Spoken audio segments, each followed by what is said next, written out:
I've been working with multimodality in general for interfaces, working for some years with voice interaction, even before Google apps, Google application devices. And nowadays I'm working with hand gestures, also focus on multimodality, but for cameras. Then I'm part of the video tech team for GN.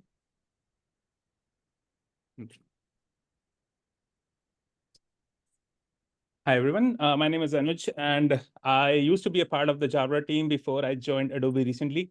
And this was our research that we did across 3.5 beautiful years at Jabra for optimizing our models.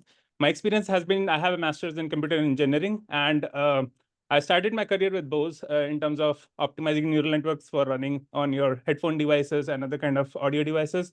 So mostly audio research and deep learning for that, optimizing the models. And then I joined Jabra, where I worked on video collaboration products for meeting rooms and some personal cameras, where my job was mostly taking the models from research to production and everything in between, starting from data set generation, optimizing the models, coming with architectures with hardware, and looking at the AI models not just as some kind of a software, but looking at the hardware and making it both hardware and software co-design.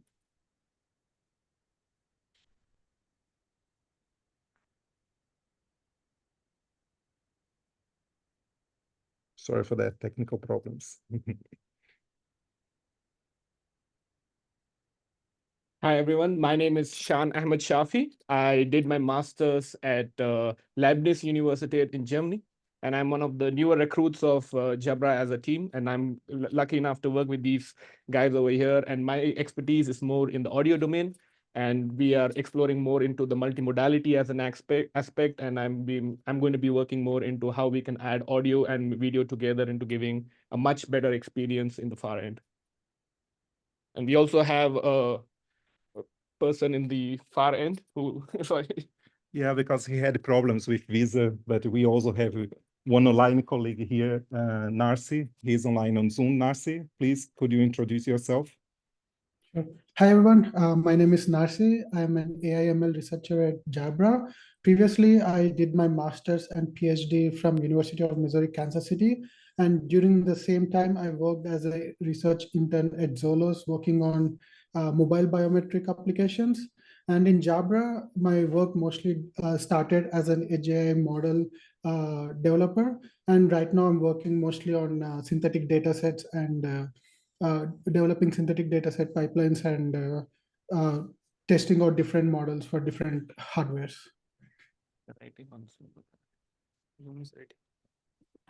Okay, thanks a lot. It's not able to see you on Zoom? Okay. Let me change. What about now? Can you see the slides on Zoom, Narcy? I can see the slides, yes. Yes? Yeah. Okay. I don't know why. Okay, then some idea what you are going to see today in terms of learning outcomes. Initially, I'm not sure if everyone has the background regarding to Edge AI, but we're going to give you one overview that at least you can understand what is the concept of Edge AI.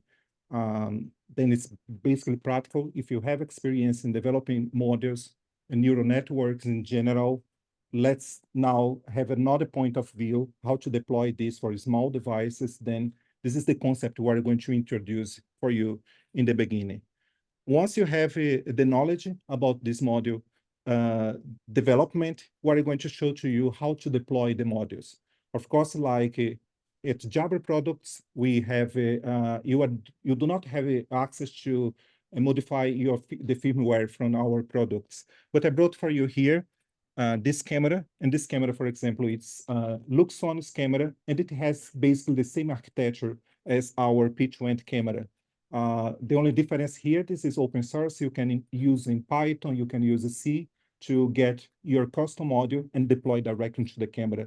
Then basically, you can also implement some interaction directly into the camera. The pipeline is the same. It's because we have a closed firmware but the way that you are going to deploy the model, to optimize and deploy the model, basically, it is the same. Then based on this, we have two case studies. Anuj is going to explain to you how to use the Qualcomm, because some of our cameras use the Qualcomm chipset, and the other one, I'm going to explain to you how to work with the MediaTek that is quite similar to this camera. In fact, it could be quite confusing for you, because all the time you can see in the slides that I have the word GN, and sometimes we call the Jabra. Then do we work at GN or do we work at Jabra? In fact, GN is a big company. Okay, it's one of the biggest company from Denmark, and an old company.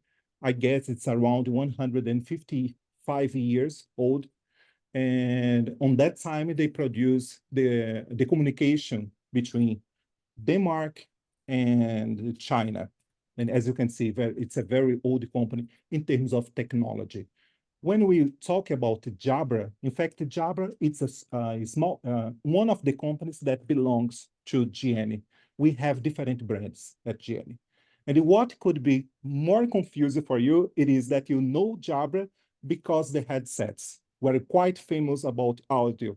And what are here to talk about video. It could be confused because, in fact, one of our products, it is the Panacast. We bought the company, we bought the company. Does it work? Yeah. Yeah? It works? No. Okay. I don't know what happened, but as I'm a teacher, it works now? Okay, yeah. Sorry for that. What I was explaining, okay. We bought a company called Panacast, and now we have these cameras that is called the Jabra Panacast. The P20, we also have this one that has a very wide field of view and more products regarding to the video. Then we here are part from the video department, and our objective is that we could develop machine learning to execute directly into the camera. Then I brought to you this small video that basically show one overview in terms of the video technology produced by Jabra nowadays. Okay, it's very short, then we can start the workshop after this video.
Okay, then thank you for your attention. In this opening, let's start by the introduction of Edge AI.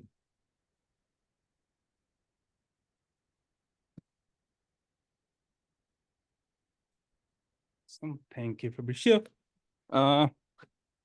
Just a quick raise of hands just to see how many people here have ever worked with the edge device. It could be like a Arduino, Raspberry Pi, anything, or I've heard the terms. Okay, nice. Quite a few people. Nice. How many of you have deployed a model ever on any of these devices? It could be like a fun hobby project, proof of concept, anything. Yes. Nice. Yes, well. Yes. Okay. Okay, awesome. So a lot of you. So in terms of introduction, all of you know that you have worked with some kind of a small device. So what we are going to see is what is Edge AI? A lot of us have heard a lot about the Cloud AI, but let's also see that how Edge AI differs from Cloud AI. What are the components and what are the advantages, disadvantages, what are the challenges? So let's go ahead with that. So in very simple terms, Edge AI is bringing your neural networks and trying to run them efficiently on your edge devices. It could be anything from your smartwatches to your phones, to your earbuds, to your laptops, to your mobile phones, or any other devices. And at the core of this is models running locally, having private compute so that none of your data goes out to the cloud or anywhere else. You have enhanced privacy and security. You have operational reliability. So you are not looking at, okay, my internet went down, my model suddenly doesn't work, most of my features are gone, so everything is running on device. You have energy efficiency because you don't need to connect over Wi-Fi all the time. It's all local, so it can be much more efficient if they understand the hardware. And you have, of course, lower latency, so you are not worrying about how long the latency is from taking the data from your mobile device or from your laptop to the cloud and coming back with the data, because it's all running locally. And Cloud AI, as everyone of us know, it's much more scalable. So I can deploy the same models across the world in different zones. It's much more accessible. You have cost effectiveness there because initially you don't need to buy the hardware. You are basically subscribing that if you're using a software, you're subscribing to some services, or some services are being given to you as a free subscription or something like that. Integration and collaboration is kind of easy because you might be using some kind of an application or some kind of a device. So things might come pre-configured, or the OS developer or the application developer might integrate those features later on for you. So you don't have to worry about where the device is, what different kind of devices are. It's continuous improvement because you can always push a new model and you always get the latest improvements. Whereas as compared to cloud, if we go towards the edge, you have, if talking about just the iOS devices, you have different kind of iPhones which have the Bionic processors. But in Android side, the market is much more cluttered. You have devices that have only the CPU, only a CPU and a GPU. Some have specialized DSPs for accelerating the models, and some have NPUs. But not all devices are the same. So basically, what do you optimize your model for? Do you optimize it just for the CPU, just for the GPU, just for the DSP, or all of them, depending on like which devices would you support? So in terms of just model training itself, if we see the biggest models with the transformers and all, they consume a lot of energy and they have a huge carbon footprint. But this is only floating point 32 model training. What about inference? Of course, we say that the models are kind of smaller. You can reduce the bit width to say int8 or int4. You can have them run faster. But you understand this, right? The training is happening only, say, I did like 10, 20, 100 experiments, my training is done. But then I am deploying the model for inference. It's getting scaled for billions of users who are making thousands or millions of API calls almost every hour or every minute. So over time, this basically scales up as compared to running things on the edge, where you can run as frequently as possible, as energy efficient as possible with low latency. Looking at some of the prominent examples in the market where Edge AI is being used. So Tesla uses Edge AI for running models locally, for detecting where your lane lines are, where your different kind of objects are, whether it's traffic lights, traffic cones, and things like that. John Deere uses that for their see and spray technology for the weed detection. Apple uses that for different kind of things. Delta Airlines uses that for predictive maintenance in airline industry. We, of course, use it in Jabra Panagast 50, Panagast 20, Panagast 50 VBS and other products for smart meeting room experiences. And then NASA used that for the Perseverance Mars rover, which is on Mars. So inherently, the edge devices give you security and privacy. So you have data encryption. Data is not leaving your device. All the inference is happening on your mobile devices or on your laptops. You only get like basic firmware upgrades where there might be model upgrades or basic functionality upgrades, but you are not relying on anything that you cannot see basically if it's happening just in the cloud and you don't even know what happened there. Data is anonymized because you are just doing all the processing on the device. Most of the devices now even come with trust zones where you can encrypt your data and you can have encryption-based inference using machine learning models. And then you're also safe from regulatory compliances, because if you are deploying models in different kind of regions, for example, in Europe, you have to comply with GDPR compliances where you cannot store the data for more than a certain amount of time, or you have to give reasons for why are you storing the data. So it's always better to bring those models down to the device where you can avoid these compliances. So just looking briefly at what are the pillars of Edge AI, what are the main components? The main components look like this. So you have an Edge AI device. One part is the hardware, one part is the AI model, and one part is the software framework, which is bringing all of them together. In terms of just looking at the landscape of the edge AI hardware, you have a wide variety of hardware, which could go from all the way from a small Arduino Nano or a Arduino microcontroller, all the way to like NVIDIA Jetson or some other GPUs that you can run these models on.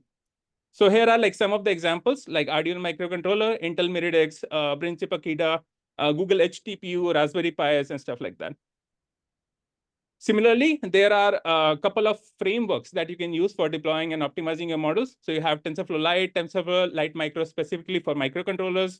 PyTorch has PyTorch Mobile, Execute, Torch, Onyx Runtime. Qualcomm has Snappy framework. Intel has OpenVINO framework. And Edge Impulse is another one where you don't even have to worry about the frameworks. They basically take care of things. So bringing it all together, what does it look like in terms of what are the main steps? If you have a model that you have developed, what are the main steps of deploying it on a device that you want to productionize? So you did the model development. It could be model training in PyTorch, TensorFlow, JAX, whatever framework you love the best. You just take the model weights and the computational graph along with that, and then you perform model optimization on top of that. So you might want to do model pruning, model quantization, knowledge distillation, or other kind of techniques depending upon what your end hardware supports where you want to deploy your models. Once you have your optimized model weights and the model graph, then you can export it to an intermediate representation if your model requires, or if your compiler can directly take these models as it is, then you can just pass them. Once you have your intermediate representation model ready, you just perform model compilation. It could be either from the vendor from whom you have taken the hardware. They have usually the compilers that they provide for doing graph compilation, and they have some kind of performance improvements. For example, they might do kernel fusion, where they might combine the batch normalization layer and fold them into the convolutional layers, or they might do your post-training optimization in terms of quantization and things like that. At the end, what you get is kind of a binary that contains both your model weights and the model graph combined. And you might end up with a file that looks something like a bin file or a XML or DLC or a blob file, depending upon whichever vendor you are using. Once we have this compiled binary, the next step is basically to take that binary and integrate that into your end product. So say if you have a microcontroller and if you're using say C, C++ or any other language there, you basically will take that file and basically it becomes like your small model, which you can just do the inference using any kind of C, C++ code. So you can basically write some primitives where you can just define, okay, this is my input tensor, this is my output tensor. You can pass the input tensor through your bin file or through any of the other compiled binaries, and you will get the corresponding output. The important thing here is to note that you want to just make sure that whatever performance you were getting at the first step, you want to retain the performance as close as possible on the fifth step as well, because otherwise there is a lot of loss in performance. So we'll go through some of the techniques which will help you in keeping that performance while deploying all the models on the edge device. So just quickly looking at what are the challenges, because we talked a lot about edge devices and compared them with the cloud devices, but it should not be that easy, right? So let's talk a little bit about the challenges. Of course, latency is one of the advantages of deploying models on the edge device. And you also want your model to be efficient. They will always be available, and they will always be private.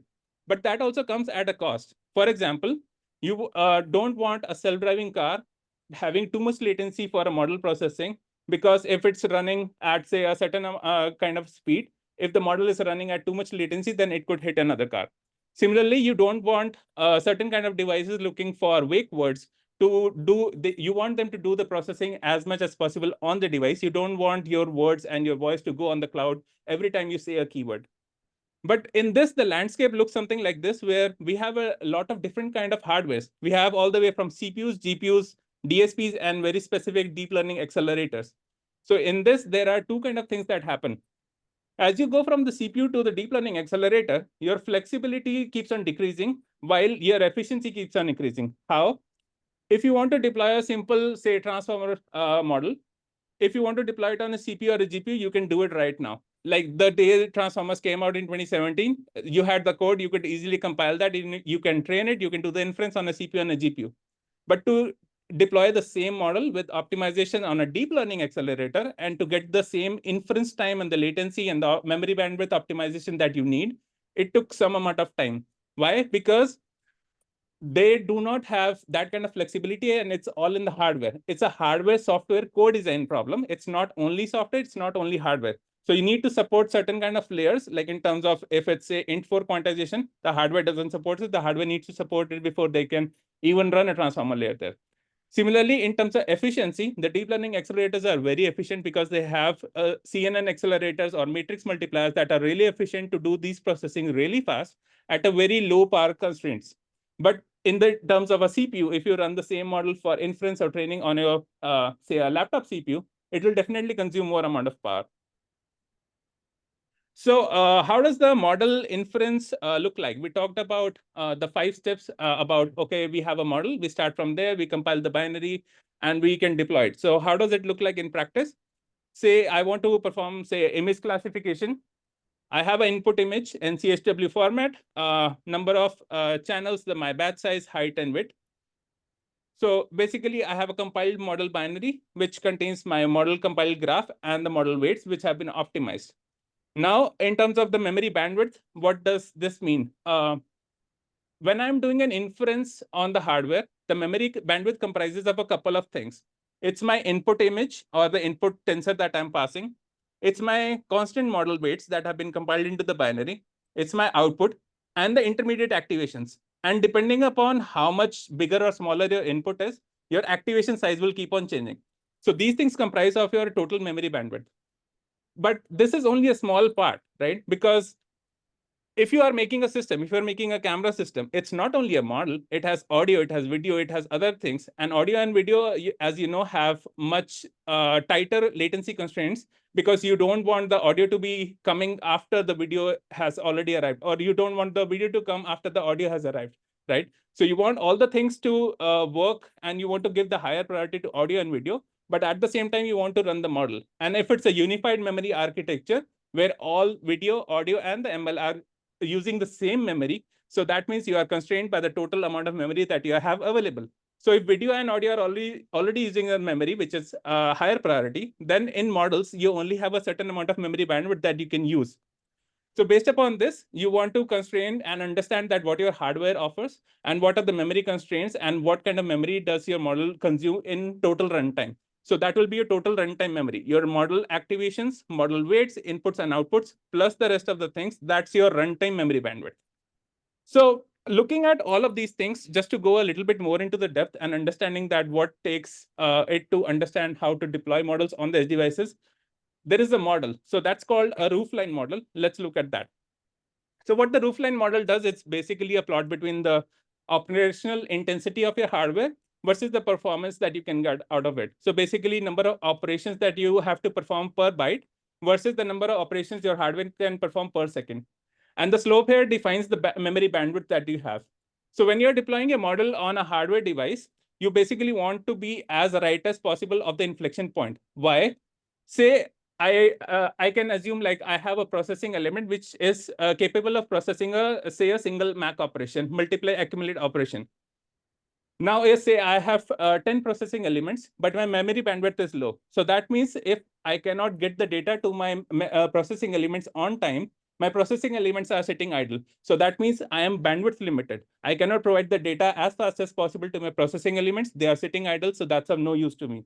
Whereas if I go on the other extreme, all my processing elements are fully utilized, but my data pipeline now has to stall a little bit because my processing elements are taking a little bit more amount of time.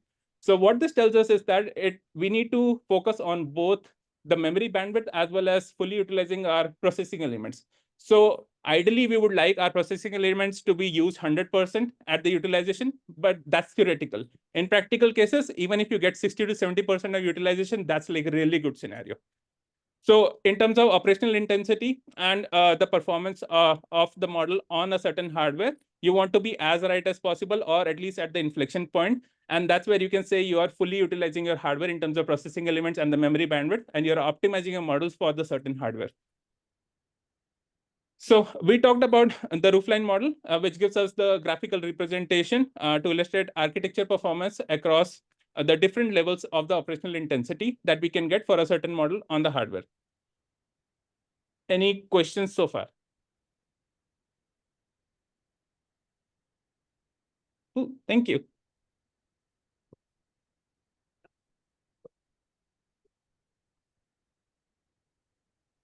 Yeah, my father usually say that when we have a lecture and no one asks question, two possibilities. You understood everything or you didn't understand anything. I expect it's the first one. Okay, then this is the first part. As now we have an overview about what is the core of the idea of Edge AI. Narcis is going to introduce you how to develop models. Think about the concepts of Edge AI, okay? I'm so sorry, Narcis is supposed to be here today with us, but regarding to his visa, he couldn't attend.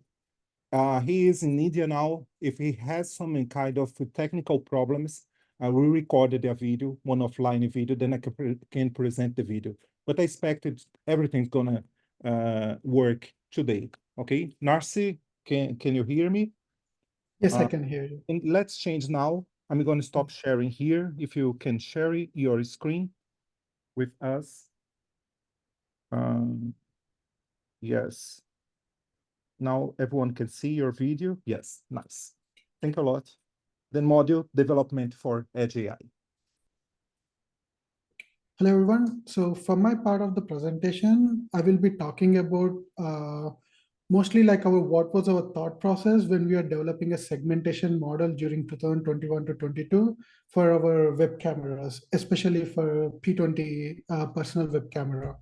So in this presentation, as an overview, first we'll talk about what was the hardware we used, and then what were the operating specifications we consider for our segmentation model, and what are the limitations and problems we faced during the model designing, then followed by dataset and training procedure, and then we show some video results. So first of all, the hardware we used is MirrorX vision processing unit, and what we see here is a block diagram of the AI side of the system of the chip, which uses the vector processing part. So here, I don't know if you guys can see my cursor, but the bottom left part, you guys can see something called shave processors. Those are the programmable vector processing units, and it has 16 of them. So basically, they're designed in such a way that you can run multiple deep learning models on a combination of these shaves. And another part of this SoC is the CMX memory, which is called connected matrix memory, which is total of 2.5 megabytes, but it is divided into 15 slices of 128 kilobytes.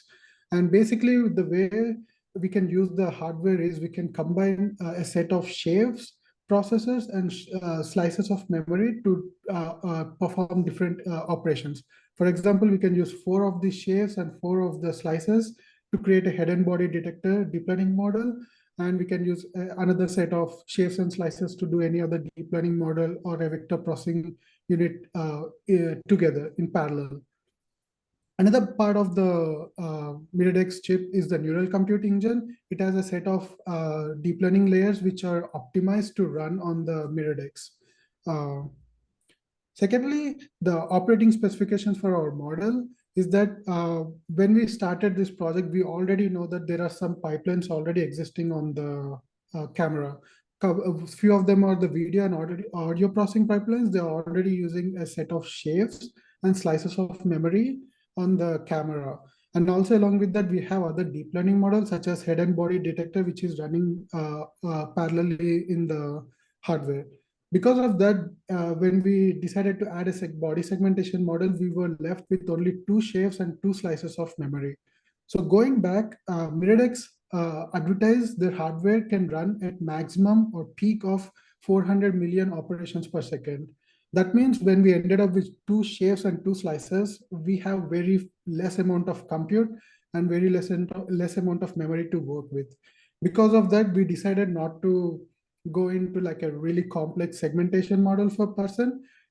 Instead, we just decided to go with a simple and specialized segmentation model. In our case, we decided to only work above the body, the torso, and the head. And also, we decided to use the region of interest we can get from the head and body detector, which is already running inside the camera. And at the end, the whole segmentation pipeline should run in real time, which means when we get a frame, get a region of interest crop from it and perform some pre-processing, then run the segmentation model, and then perform any post-processing like background removal or background blurring, everything together should run 30 frames per second or within 33 milliseconds. That means at the end, our segmentation model should be really, really fast. So we started working on model designing, and we faced some of the limitations with the hardware we have. And one of them is that MirrorX, during 2021, we still were working with 16-bit floating point, and that is the only one which is available in the hardware. Another one is the neural compute engine. The thing with neural compute engine, it has a really optimized layers. However, there are only limited of them. For example, when we look at the normalization layers, only batch normalization was optimized. If we want to use any other normalization techniques like instant normalization or layer norm, they were not optimized. So they will run directly on the shave processors, and they execute really slow. So we need to make sure that we are using only optimized layers so that we get the best performance out of it. And next thing is that the MirrorX doesn't support sparse matrix operations. Because of that, we cannot use any sparse pruning techniques, and only we need to depend on structure pruning techniques such as removal of layers or like channels in the convolution layers, which was really difficult to train. So we, along these limitations, there is one more thing we faced during testing out different models, which is regarding the memory. Because we left with 2 slices of memory, which is like 128 kilobytes of memory, which will be used by the model weights and also the features, feature vectors. There is a lot of copy and fetch operations happening between the CMX memory and the RAM. Because of this, we face 2 problems. One of them is the issue with the spatial resolution of the input. Let's say we have an input of 512 by 512 with 3 input channels, and we want to perform a convolution operation on it. We can see that as we increase the number of convolution of channel outputs, the execution time of high resolution input is going up, and it's going up really fast. What we found out is that even though there are less number of channels, the way the MirrorX operates with the memory is it takes a lot of time to fetch data from the RAM into the CMX memory. Because of this, when we have larger spatial resolution, the execution time is higher. So when we have smaller resolution, for example, here we are showing a 128 by 128 spatial resolution with 48 channels, we can see that it's almost performing 10 times faster than 512 input. And the solution we found out is that we can use at the starting of the input of the convolution, our deep learning model itself to use like large convolution with large stride to reduce the spatial resolution as fast as possible and then perform any complex operations on it. And when it comes to output, we can use depth to space operations such as pixel shuffling to get back the spatial resolution. Another issue we found is with longer skip connections.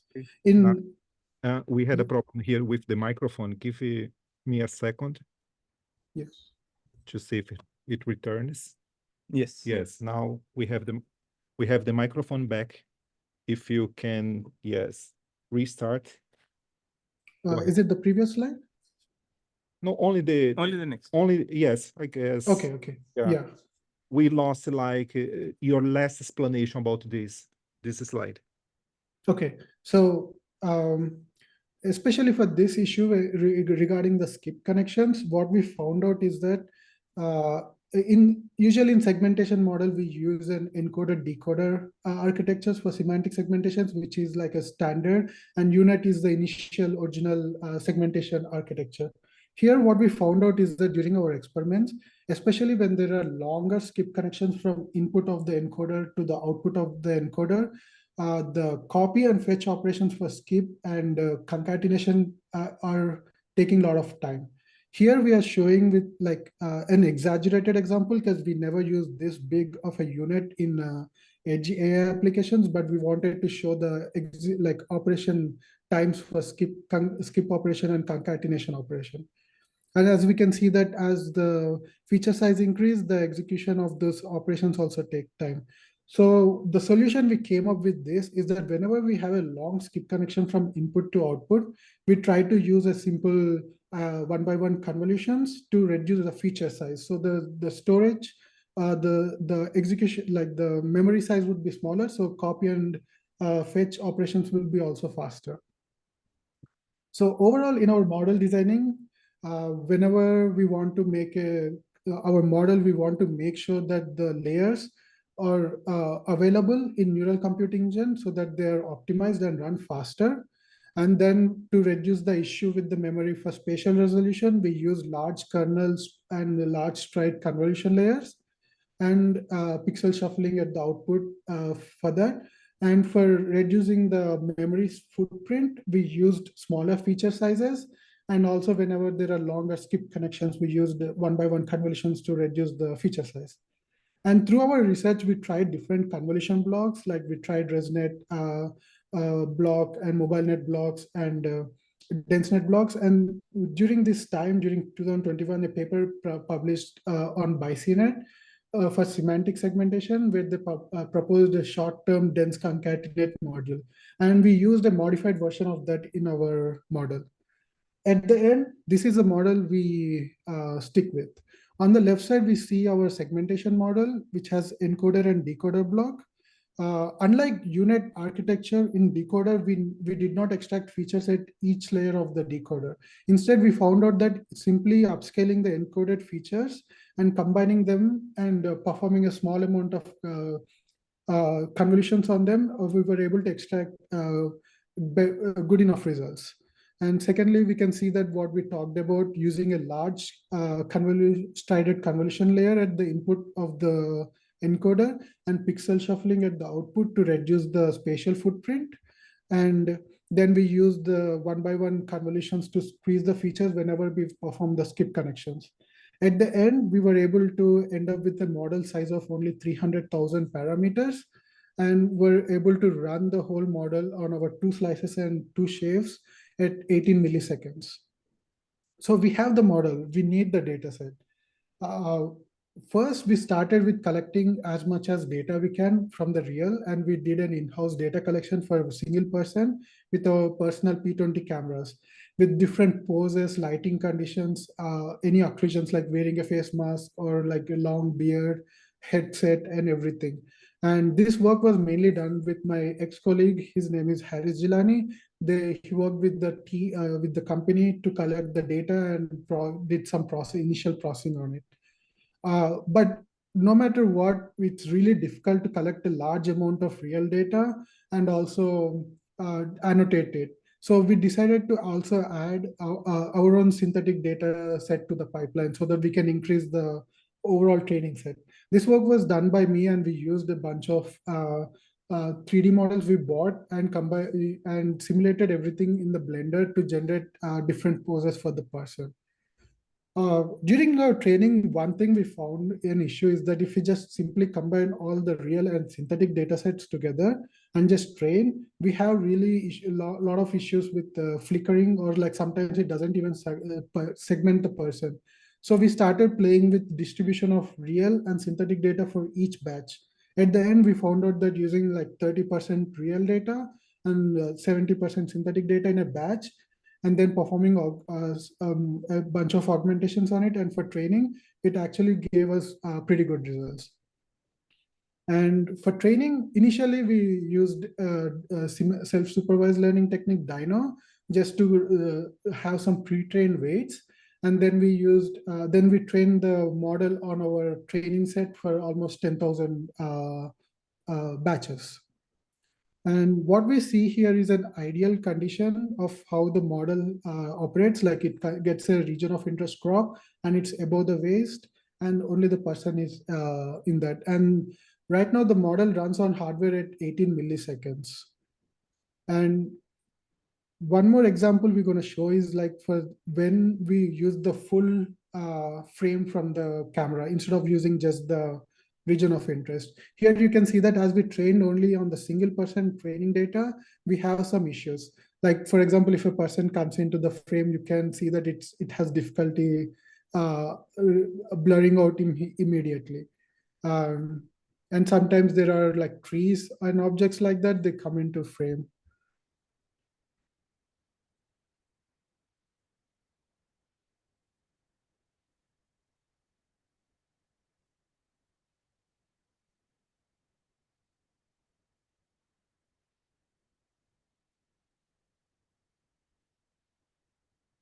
So yes, this is our model, which we worked initially around 2021 and 22 to develop it for our hardware. And this is, I hope I provided some examples of how we thought through our experiments, like when we prepared this model. And if you guys have any questions, please let me know.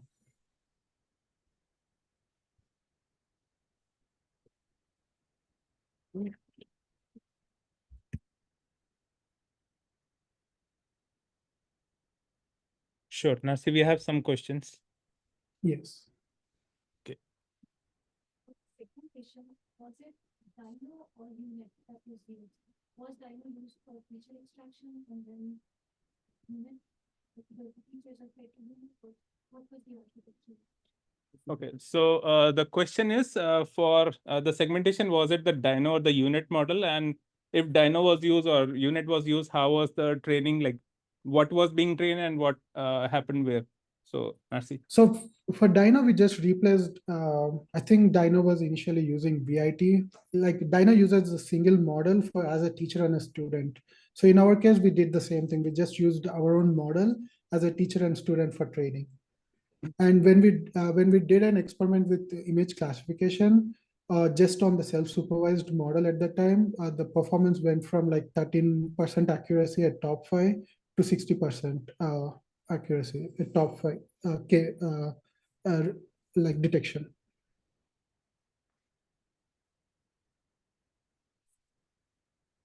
Yes.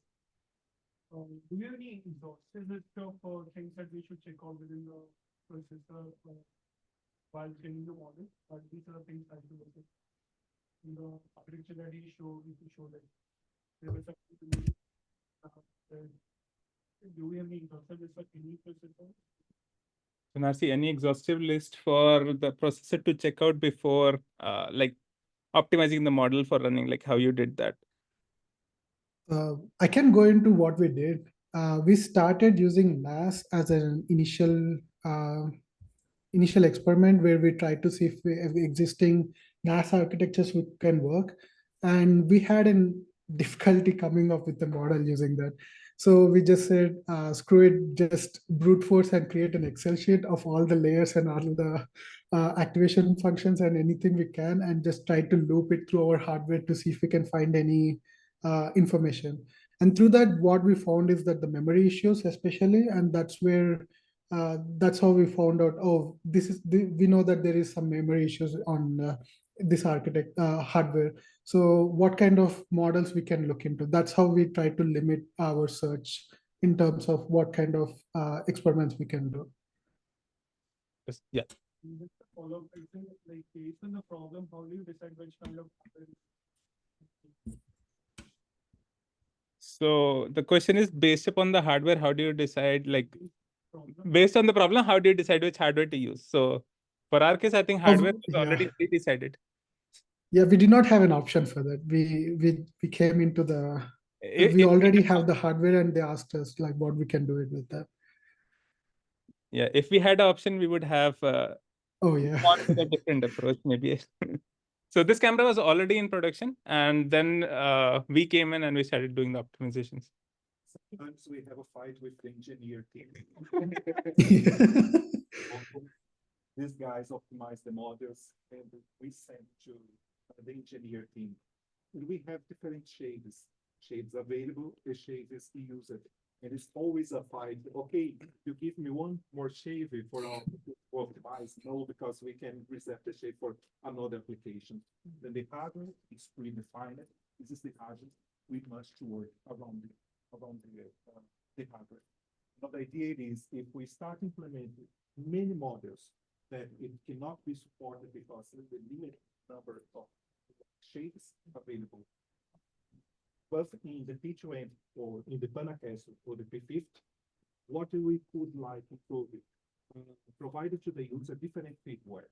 Then if you want to get correction, you can download the firmware. If you want to route segmentation or the firmware, but can you see that in terms of usability and user experience, this could be quite difficult because it's not all the users could be able to download a new firmware and deploy into the camera. And we can also start to have several problems with the customers. Then the hardware is this one, and we should work around the limitations provided by the hardware and everything that is available is still in terms of resources. Yeah, so a fun story around this is basically if you see what Nasi presented in terms of shapes and slices. So if the processor has 6 shapes and slices, so what Nasi got was only, I think, 1 shape and slice to work with. So you can think of it as like maybe you are getting just 1 or 2 CPU threads and a GPU thread, something like that, to work with for running this, but you still want to run it as efficiently as possible. So again, it's a trade-off between accuracy and latency and accuracy and memory bandwidth, just as Narsi mentioned. Thanks, Narsi. Thank you. One more. Oh, okay, we have one more question. Yes. Trying out different architectures. Do you train the whole model and then to figure out the accuracy and the latency, and then you do another round and basically do the full training for each variant and then compare the plot the most balance. Okay, so Narsi, the question is like for figuring out like the latency, memory bandwidth, and like which is the best model, do we train the whole model for all the different variants that we are trying and then figure out the latency, memory bandwidth for that, or do we have a different approach? We know that we already have a limitation with the hardware and the execution time. So whenever what we do is that we do a literature review of all the models we find. We try to create like a abstract model of what we can run on the hardware, and if we can see that we can run it around 20 milliseconds or faster, then we start training the model on that and see if we can get a good results out of it. That's usually how we work on it, because we already know what was our hardware and what the limit we have on our hardware. So we just take the models, run it, and if it doesn't perform, doesn't run faster, we just move on with the architecture. Okay, we have a couple more questions. Yes. Like you mentioned as well, and as well just in presentation that the edge device has limited compute, limited memory. Yes. So you cannot put everything on it. Yeah. Did you guys experiment with the hybrid kind of an architecture where you were doing some processing, pre-processing on the edge device, and then you offer the more expensive compute task in the cloud architecture?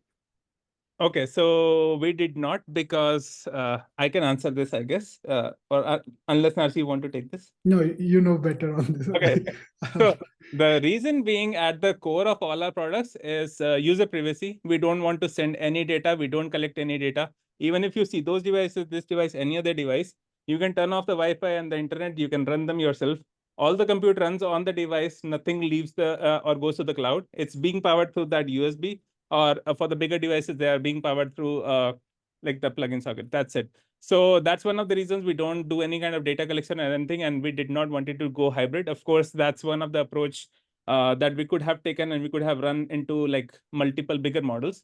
That's one of the reasons. Second reason is we are latency sensitive, because for our use case, if we are running in a personal use case or a meeting use case, the people are moving all the time or people are talking all the time. We want to look at those things and respond as fast as possible.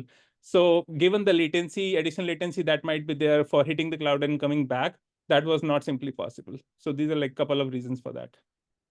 May I add just one information?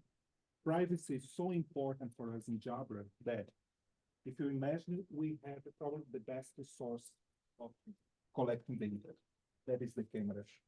We somehow could collect the data from you guys, and they have the best data set in terms of the world, because most of our customers are companies. We also have for big meter rooms, and we could collect the data and work with not only image, interaction in general.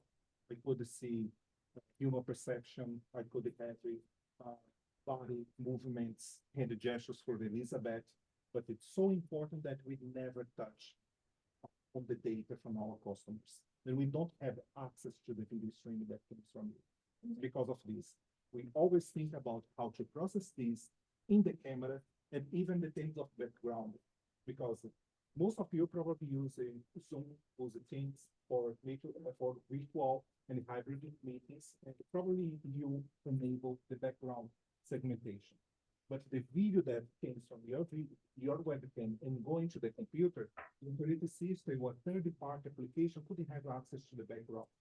When we measure that we're going to execute the background segmentation directly to the camera, the video stream provided to the computer, it's without the background information. Yeah. Then privacy is the key for our team, and we never touch the video stream from our customers, and we always try to protect you in terms of video and especially in terms of privacy. We had couple more questions. Yes, please. Anyone can. Don't worry. We have time. Yes. We have plenty of time to answer the questions.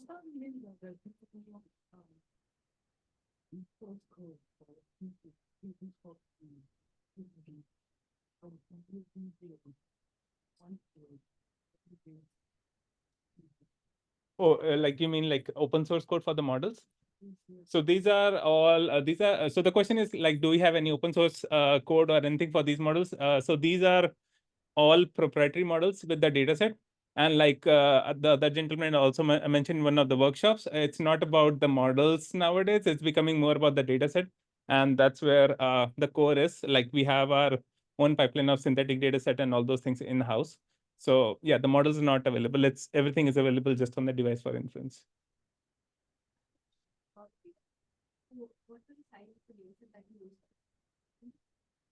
Okay, Narsi, the question is size of the dataset for Dino pre-training. I think it's just a scratch of 20,000 images. We randomly collected like greenery. There is no human in those data. It's just like objects and like trees, mountains, and all this stuff. Just to create some randomness in the, instead of having some random weights, just creating some weights in the model. Yeah. So yes, so Dino is basically what we are doing is instead of training the model from scratch, we are basically using Dino to pre-train the model weight so that it knows something about how to extract features and these kind of things. After that, our data set that we have collected is a combination of real and synthetic data set. That's where the 10,000 batch size number comes from. That's what it comes then after that. Yeah. Yes, please. So the camera itself has some kind of models running inherently. Did you guys try to experiment with like an end-to-end model which you can optimize? Could you optimize those models running on the device for head detection and body detection? Yes, so we have optimized, but could you expand on what end-to-end means? Rather than you using their ROI provided by them and then do segmentation on that? Provided by who? We are providing the ROIs.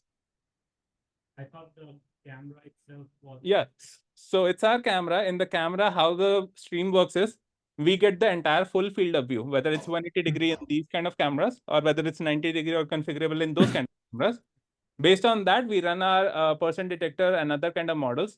From there, we get a region of interest that where the person is. And then based upon that, you can either run segmentation on region of interest or the full field of view. So it's an end-to-end pipeline basically in that. Different hardware. Yes. So for Panacast 20 and this camera, we had a Mirrored X, Intel Mirrored X. For the Panacast 50 VBS, we have a mixture of Intel Mirrored X and a Qualcomm SoC that we'll talk about in the next talk. Yes, please.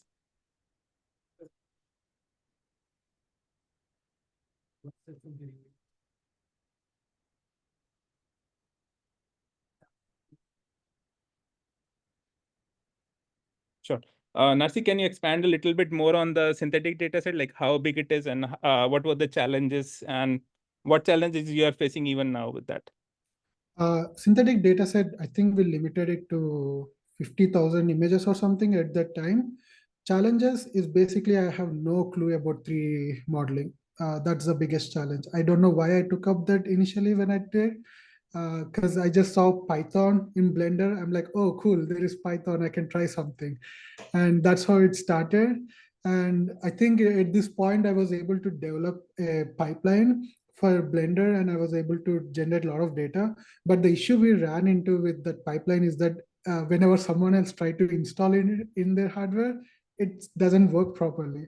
Example is Anuj. We tried to set up on his system and it did not work, but it's only working on one system. Initially, we started like that, but now, like this year, we moved away from Blender to Omniverse.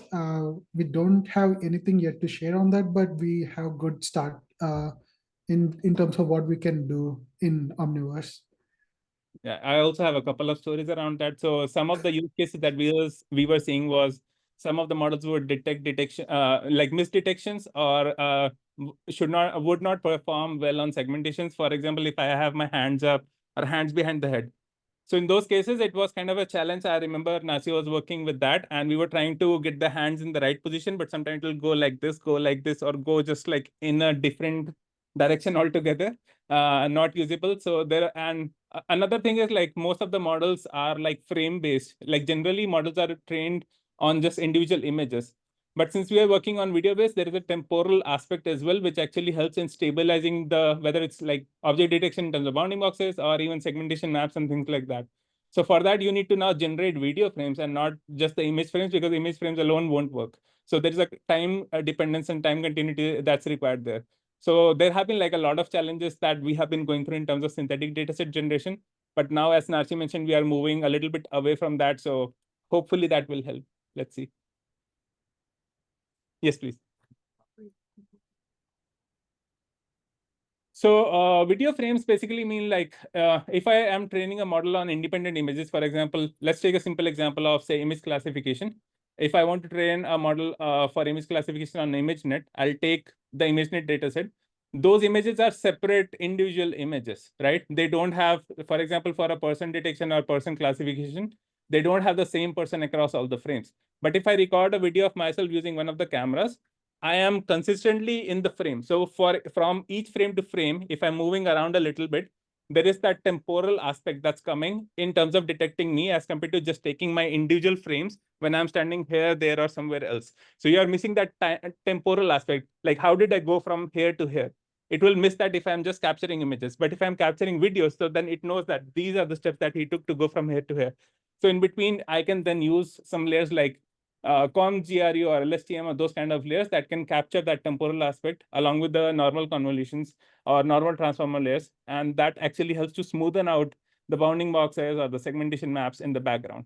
Because over time, it knows that if the person was here in 1 second, the person did not disappear the very next second. The person is still there. So it helps to stabilize those things.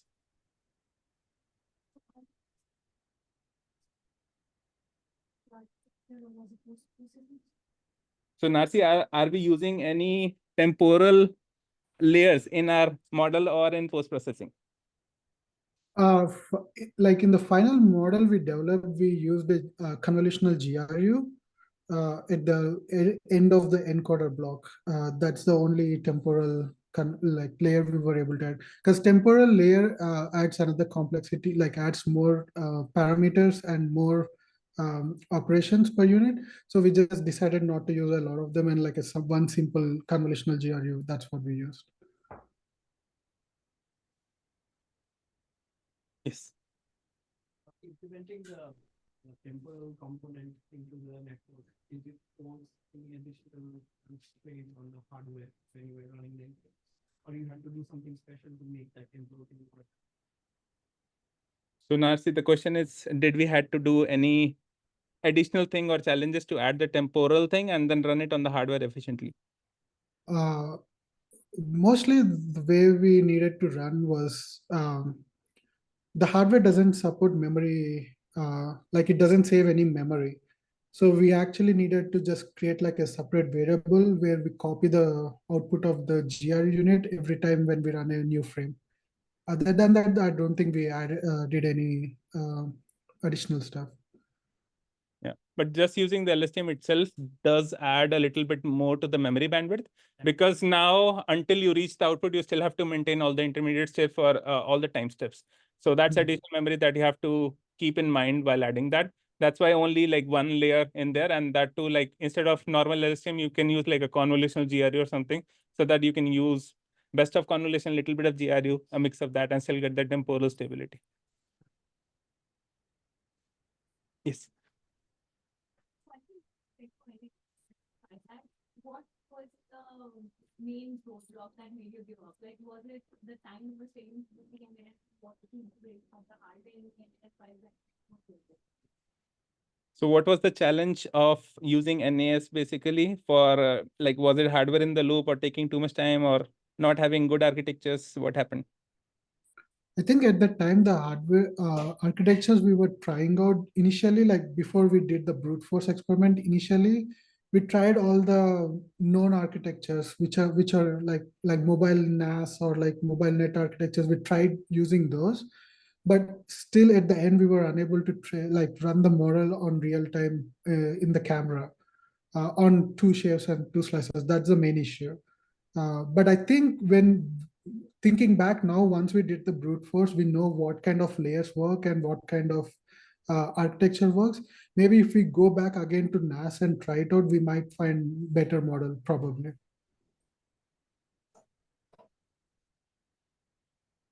Any other? Yes, please.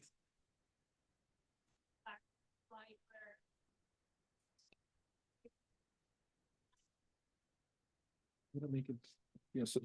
Okay. So Narsi, 1 second, let me just share the slides. Narsi slides. Nas, can you share again your Narsi, screen? can you share the slides and go back to the training pipeline? Sure. Also, we can make it if you want to make it available in slide.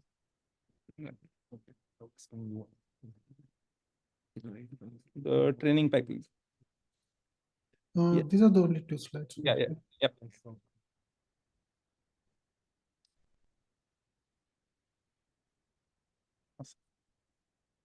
Anything else?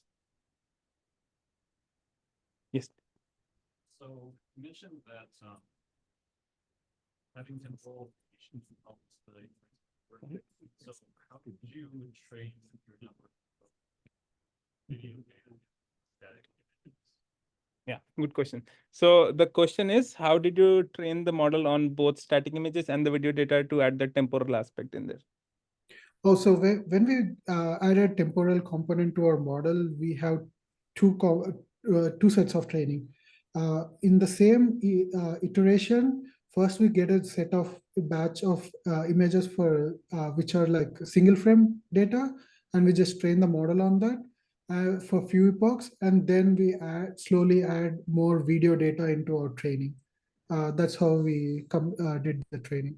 But at the end, we have both single frame and video data, but the weightage is added more onto the video data so that the temporal unit, the convolutional GRU, can learn on that. Yes. So does that mean for the static images, did you freeze the viewing when training? So for static images, did you freeze the GRU while training with static images? No, I don't think I freeze. We just ran it as it is. Oh, do you mean like, yes, like during the first epochs when we don't have the temporal data added to the training? Yes, we did not train the GRU unit, but once we started adding the temporal data, we started training the GRU unit. Even like at the end when we add the video data, we still have the still images, right? At that time also the GRU unit weights are trained. And there's like another second approach, which is like you can train your entire model with the images first. And then if you have video frames, then you can specifically train the GRU itself, the layers for that. And you can keep it frozen for that time. So that also.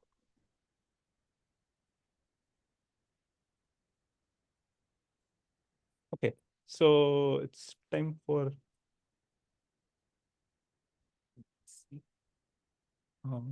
Just a second. break.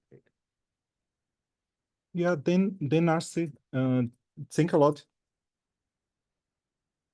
Yes, thank a lot for your presentation. Let me see here. What do we have? In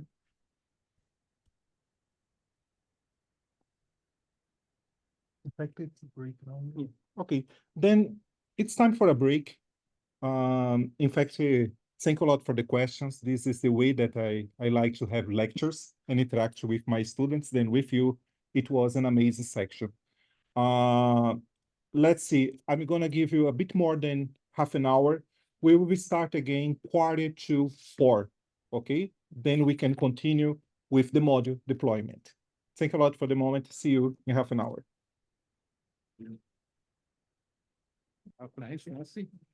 Yep. I'm gonna stop here recording. I was thinking we could have like done it till 3:30 and then start from there and get more time there. Yeah, because of the I asked you before. You said it's half an hour. Did we say if anybody wants?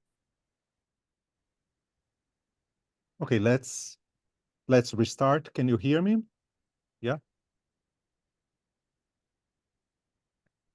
Then now, it's gonna be in two parts about the module deployment for Edge AI. Then we will start with Narcy, explain how to deploy modules for Qualcomm. Then the second part, I will explain to you my experience in terms of deploying modules for media decks. Okay, then let's start. Sorry, I said Narcy. That's You are okay. twins, guys. I wouldn't mind. That's okay. Thanks, Fabrice. Okay. I hope everyone is still good and with us. Okay. So model deployment. So far, we have looked at what Nasi talked about in terms of segmentation model, what all challenges he had to face, how he developed the model. But there are a couple more steps that you can look at from a general sense. So I would like to take you through a little bit of the model's journey of how things work in terms of a normal general pipeline, all the way from developing your models, doing neural architecture search and things like that from a very high level, and what you can expect in terms of the performance improvements. And then going deeper into step by step, what other things you can apply on top of that. And then finally looking into two case studies, how we deployed models efficiently on our devices.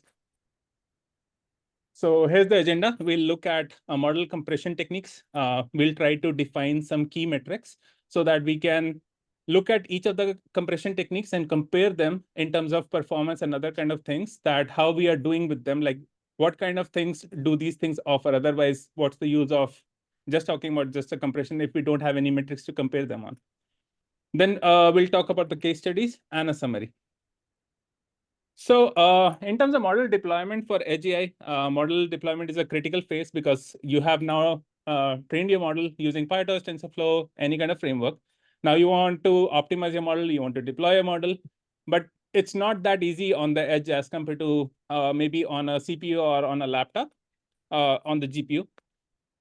That's where you need to compress your model, because these devices, as Nasi mentioned, don't have too much amount of memory and compute and other kind of resources to run them efficiently. If I want to run a big model or train a big model or do the inference of, say, a transformer model, I can easily push it onto a CPU or a GPU.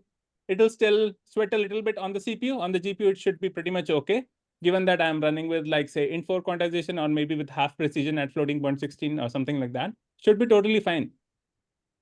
But when it comes to an edge device like the Intel Mirror Dex that we showed, or Qualcomm device, or even your phones that you have in your pockets right now, it becomes really challenging because these devices are running your entire operating system. Let's talk from a phone perspective. Say, for example, it's running an entire operating system.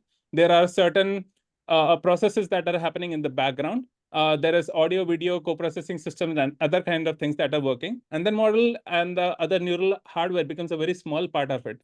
And that too has to run multiple models for giving you multiple different kind of experiences. It could be running in parallel. It could be running sequentially, depending upon how the pipeline has been implemented. So model compression becomes really, really necessary, where you can deploy on a CPU or a GPU model, which could be like, say, a couple of megabytes to maybe like gigabytes. On edge devices, you might be limited to even like, say, kilobytes or to 1 megabyte or a couple of megabytes, not more than that. So that's where model compression comes in. The model compression is basically, in brief terms, the art and science of making an AI model that you have trained to run efficiently on a small device, edge device, but without losing the performance. So it's not like you have made a big model and you want to compress it, but then you say that, okay, it's not accurate enough. For example, if I had a good object detection model, it works pretty well when I trained it at FP32, but now I want to deploy it at FP16 or int8. It doesn't work equally well, but I am getting really great latency. That model is of not much use to me because if it has ton of false positive, false negatives, that model I cannot deploy in production. So this is where we'll try to figure out that what are some of the key metrics on which we can compare all of the optimization techniques, and we'll talk about some of them. So here are some of the key metrics that we look from a both hardware and a software point of view, because it's a hardware software co-design problem.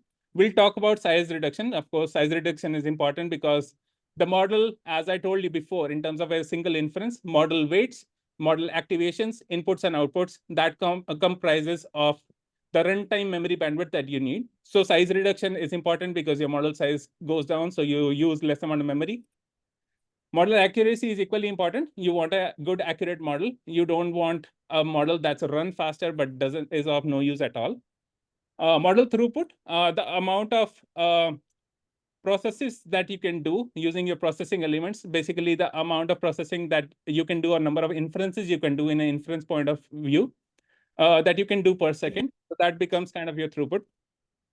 Power and energy consumption, because if your model or your hardware is kind of like, say, a bigger GPU kind of a model, there you have to have bigger heat sinks, because the more amount of power it consumes, the more number of tops it has, your thermal design for power actually goes up. So it will dissipate more amount of heat. In these small kind of cameras, if they become too hot, they'll just stop working.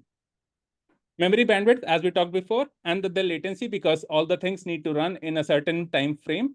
For video and audio, all the things need to run within the 33 millisecond latency limit. They cannot go beyond that. And if a model is a part of the video processing or the audio processing pipeline, it cannot delay the entire end-to-end latency just because you are running a model and you were trying to give a new experience to the customer. The customer doesn't care. So we'll look at a couple of primary techniques that we were able to use through our time span for different kind of models, spanning from segmentation models to object detection model to pose estimation to gaze estimation and other kind of things. In a general sense, what are the techniques, what the landscape looks like, and what kind of performance you can expect out of them, improvements that you can get out of them on the key metrics. So the very first one is neural architecture search. You are beginning from, maybe you already have a model, you are trying to design a model. So first thing, if you understand your hardware well, you know what kind of layers it supports. For example, if I have a Miridex, it has a CNN accelerator. If I know it cannot support transformer layers, I'll try to avoid them. I'll try to figure out what are the alternatives. Maybe it accelerates CNNs better. Maybe it consumes a lot of memory, like how Narsi mentioned, for the skip connections, it's consuming a lot of memory. Try to reduce my channels. So these, all the things that I'm talking about, these all come as part of your neural architecture design. Before even making a model, you can just figure out using these latency constraints, memory constraints, or whatever key things that you're looking for. You can look at them and you can figure out, okay, these are my minimum and maximum constraints that I can play within, because this is what my hardware supports. I cannot go beyond that because it's of no use. You'll be just redoing the efforts. So given that you have, say, a search space where you know, okay, convolution is a good layer, ghost convolution is another layer that my hardware can accelerate. I can have maybe depth-wise convolution that are faster. Maybe I can have partial convolutions, different kind of things. So these are my layer levels. In terms of kernels, okay, 7x7 works pretty well. 5x5 is good. 3x3 is good. Maybe rest all don't work, so I'll have this as my search space. In terms of maybe the depths, I can go, okay, 32 is good. Like in terms of the width of my layers, 32 is good, 64 is good, 128, maybe 512. But depending on how far close I want to be, I don't want too many features. If it's causing me too much trouble for memory copying, in case of unit, for example, then I'll try to limit it to, say, 64.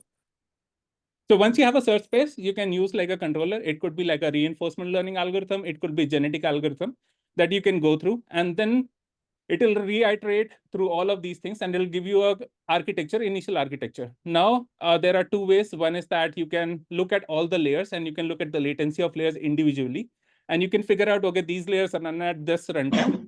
A combined model might give me certain amount of runtime plus and minus some amount of time. So this should be a good enough architecture. Or second is you can have a model that you get out of that, and then you can have hardware in the loop and you can get your latency estimates for the entire end-to-end model.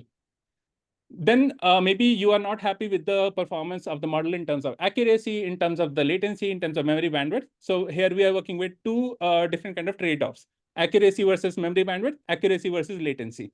So maybe I'm not too happy. Maybe I can optimize a bit more. Maybe I found a new paper that came up with some new kind of techniques, new kind of layers.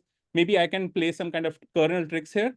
So I'll try to go back and reiterate, maybe change my search space and come up with more architectures. So I can reiterate over this process. Once I have a final optimal architecture, I can then go ahead and I can do some kind of more optimization on top of that. So in a very broad sense, these are some of the key on these key metrics. These are some of the values that you can expect in terms of size reductions, accuracy, power, and energy consumption, memory bandwidth. Of course, these things can change depending upon what your hardware supports and what kind of layers you choose. But in a very, very broad sense, general sense, these are some of the things that you can expect. Another technique is, so far we have been developing the model, say for an image classification model. What we usually do, we have an entire backbone and we wait for the final layer to give us an output. But what if the intermediate layer has already learned some information that might be useful to make a classification or give me a result as it is at that point itself? Because say, for example, my background for an image for a person detector is not complex enough. It's pretty simple. So my model is able to give me the output, say, on the third exit itself. I don't need to run the entire model, because when I'm running the entire model, say if I'm giving an input image, I'm getting the final output. That means I'm calculating activations for each of the layers until the final output. What if I get output only at exit layer 1? That what means I was only able to calculate the activations for first convolution, second convolution, and the exit layer, and that's it. I don't even need to process the rest of them. Depending upon what's your accuracy requirements, you can provide accuracy thresholds for each of the layer, and you can get a good amount of result right there. So this is another kind of optimization that you can do at the architecture level itself while you're designing your networks. So in terms of early exits, you can have some of these things where you have reduced latency depending upon which kind of exit has been taken.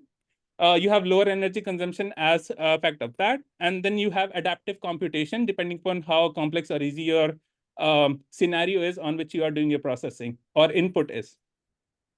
So just to wake everyone up after lunch, let's see a small demo video of how this thing works in action.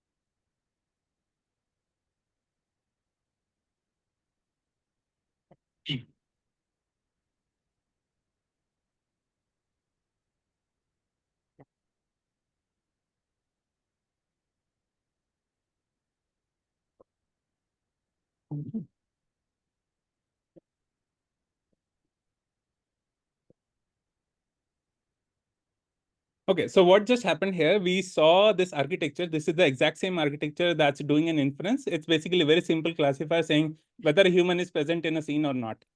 So what you saw in the video is actually at some point of time, if the background was simple enough, it was taking exit 1 or exit 2 rather than going through all the model, like through the final exit. So what this means is my model performance was good. My confidence was 98, 99%, which is way above my threshold of 90% that I set for each of the layers.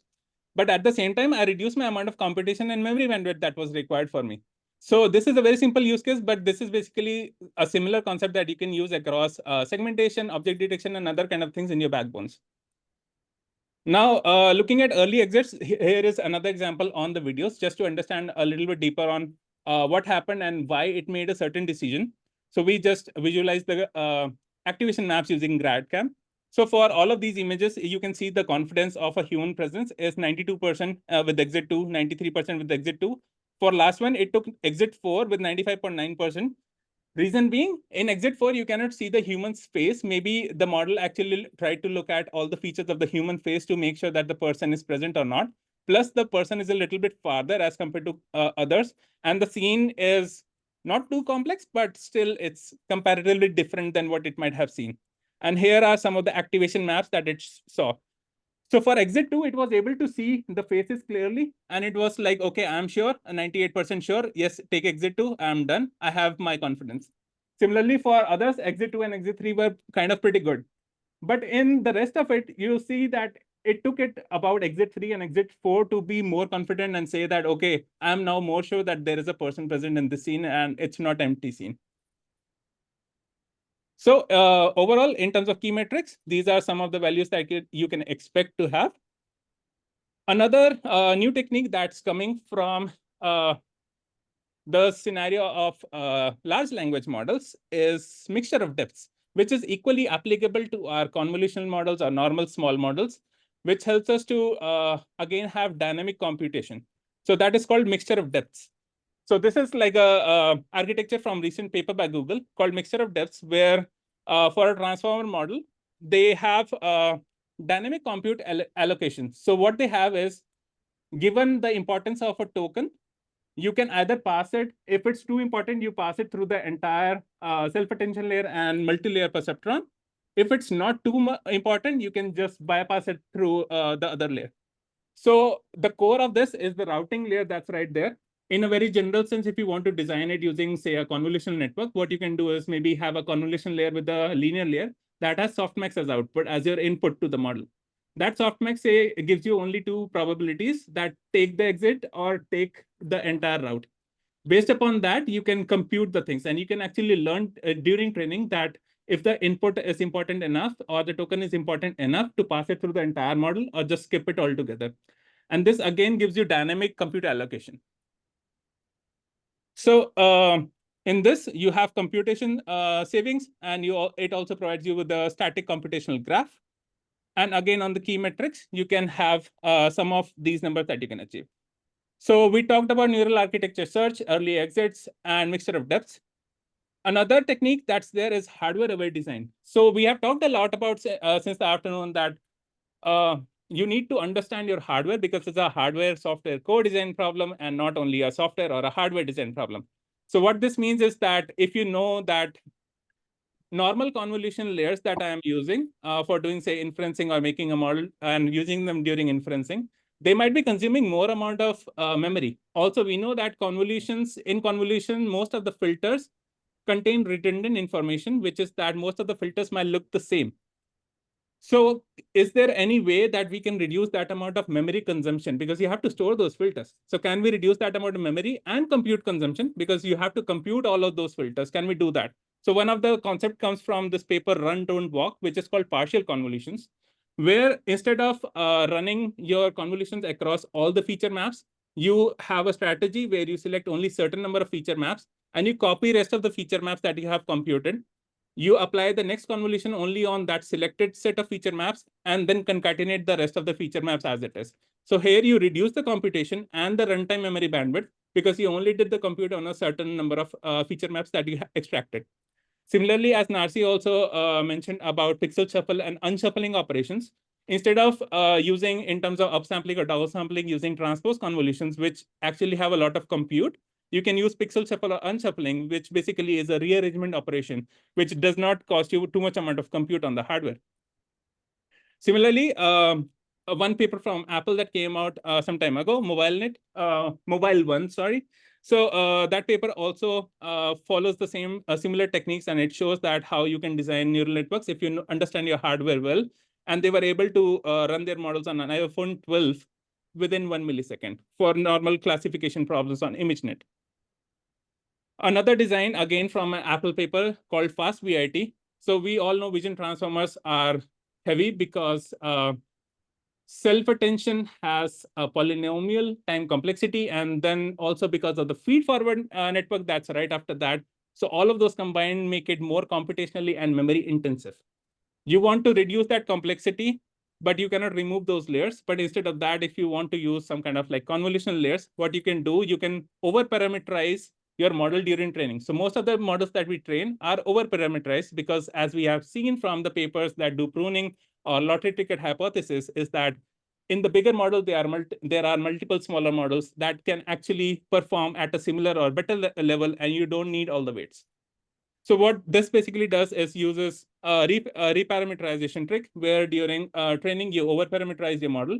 During inference, you can actually combine all the parallel convolution layers that you had in the branches, and you can represent all of them using a single convolution layer. And it still gives you the same performance while reducing amount of compute and latency and memory bandwidth during inference. So in terms of performance, again, on key metrics, we can expect some of these values on average. Now we have designed our model, we understood the hardware, we have the model ready. What is the next step? Can we do something more to optimize our model and reduce the size? Yes, the technique is called knowledge distillation. So we have this bigger model, but this model is still over parameterized because there is some scope of optimizing it further. Now, model distillation is a technique in very general sense where you have, say, a bigger teacher model and you want to train your student. So in a class, you have a teacher who knows about the concepts. He or she wants to train those concepts to the students. So this is basically if somebody is teaching a course, they are distilling the knowledge that they have gained over the years into the students in that certain amount of time during a semester, right? So it's something similar to that. The teacher is a bigger model that's over-parameterized, that has been trained. You can make a smaller version of the model that becomes the student model. Now, what happens in knowledge distillation is that the teacher model is already trained on a certain task. Now you freeze that model for knowledge distillation and you only train the student model. You pass in the same data through both the teacher and the student model. The teacher model gives you the output logits, and the student model also gives you the output logits, which is the prediction. Now, what you're trying to do is basically the teacher model has some sort of a weight distribution. You are trying to bring the weight distribution of the student model as close as possible to the student model, to the teacher model. And the best loss for doing that is KL divergence loss. So basically, you apply the KL divergence loss, and you only backpropagate through the student model so that only the student model weights are being updated. The teacher model weights are always frozen. So that way, you can actually distill the knowledge of the weights that the teacher has learned into the student model. One of the most prominent examples in transformers is DistillBERT, which was a distilled version from the bigger BERT model that you can use for a faster inference for text tasks. And these are some of the key metrics that you can get on these tasks. In general sense, in production, what I have seen personally when I use knowledge distillation, if I'm training a model from scratch, the student model from scratch, usually using knowledge distillation gives me 1 to 5% additional benefits in terms of performance or accuracy as compared to training the model from scratch. So this is like a really good technique which can be easily used. Now we have a model ready. Our model is smaller. We optimize it for the hardware. We have all the steps in. What's next? Model is still over parameterized. We can still prune the model. There is still a smaller model hiding somewhere in there. So model pruning is another task that we can perform after this. In model pruning, you can prune it either based upon, say, if you have convolutions, you can prune a single channel or multiple channels. You can prune the entire filters. You can prune specific weights. So based upon that, you will end up with a smaller model, which has been pruned. In terms of transformers, you have to be a little bit more cautious in pruning as compared to general DNNs or CNNs, because you can prune in two places. One is the self-attention layer, and second is the feed-forward network. Self-attention, as you know, in transformers, gives you, say, output probabilities. And even if the probability is too low, even then it's of utmost importance to figure out what's the next token in a text task. So that means you don't want to just prune it naively, because you might lose those very small values if you are doing, say, for example, magnitude pruning, where you prune only the lowest values. You don't want to do that. So you need to be really careful there. And similar thing applies to the feed-forward network in the transformer layer. So now our model, we started from a bigger model, we distilled it. Our model runs fine on the hardware. We have the latency, memory bandwidth, everything done. Pruning is done. My model is small. What are the caveats? I can do magnitude pruning. I can do structured versus unstructured pruning. I can either prune equally the channels across all the layers. I can prune them separately, like they might not be equal. I can also do local versus global pruning, like prune a certain number of weights in a certain layer, or I can do it globally. In terms of key metrics, we can expect some of these values up to 90x smaller models while maintaining performance. So what's the caveat here? It all sounds so good, right? It depends upon what your hardware supports. So if now with pruning, what we are saying is I have a certain kind of a DNN where I have chopped out some connections, or maybe I have set those weights to 0. That means given an input, it will be multiplied by zeros. The output will be zeros. My activation is 0, so I am not getting anything. So basically what that means is that it's not part of my network for an inference point of view. Now, if my hardware is not smart enough to take care of those smart matrices or those prune matrices or sparse matrices, what will happen is during inference, I am still multiplying zeros. So it's unnecessary compute that I am still doing. Although it might not consume too much memory, but I'm still doing the compute, which is of no use. Now, what you want to understand here is that if your hardware actually supports pruning and it can do sparse matrix multiplications, what in general sense happens is you can take an example of like A100 GPUs of NVIDIA. What happens in those GPUs is like, if you have a sparse matrix where most of the values in your matrix are zeros, at runtime, basically, it can bring all the non-zero values together in a matrix, do just the computation on that, and then provide you the final matrix out of that. So how that helps is that you are not doing additional compute. You're saving on the memory because you're not considering the zeros.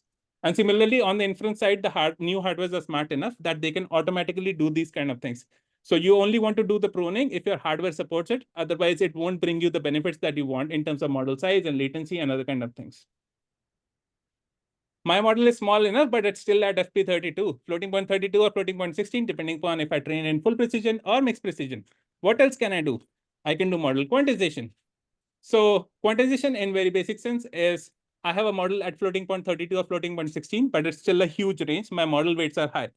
How does that matter? It consumes my memory bandwidth. I don't have that memory.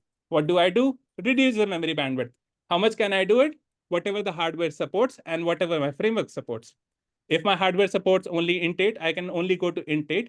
So basically what happens is from FP32 in that range, I can go down to a range of int8, say between 0 to 256 or 127 to 127, minus 127 to 128, something like that.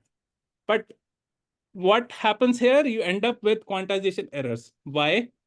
I am taking values that are distributed across a very wide range, and I'm trying to bring them down into a very small range. So what that means, if two values are kind of close enough in a wide range, they will map to the same value in a low range. So when I'm trying to get back from the low range to the high range, I will have additional errors, which is my quantization error. But in general sense, how quantization helps is that if you see on the image on the right, if I'm doing a 8-bit addition, so our hardware does basic operation at a very basic level is multiply and accumulate, and it's doing multiplication and additions. So input, multiply the weights, do the additions, get the sum, apply activations, right? The 8-bit addition will consume this much amount of energy, which basically reduces your amount of power profile. And you can maybe increase the size of the SoC. Maybe you can add more amount of memory or processing elements. And you can make your product cheaper as well. But if I run it at 32-bit, then that means my model weights, first of all, won't fit on the device. I will have to go off the device to some flash memory and bring the weights in. So that adds to my memory bandwidth, that adds to my latency, that adds to my additional power, because every time I'm going off the chip to bring the weights in or activations in, I'm adding to my memory and latency. So that's consuming my additional power. Similarly, on the area cost, if my area can be reduced, if I say my hardware will only support 8-bit activation, 8-bit weights and activations, what that means is I can reduce my memory area. And as a reason of that, I can increase my processing elements. So if I increase my processing elements and my model is small because of 8-bit activations and weights, I can maybe process multiple models, or I can have better parallelization across all the processing elements. I can increase my throughput. So if you remember earlier, we discussed about the roofline model where we mentioned about the throughput and the latency and the memory bandwidth. So memory bound versus compute bound. So if you have more processing elements, you can be more on the compute bound side. That's where we love to be.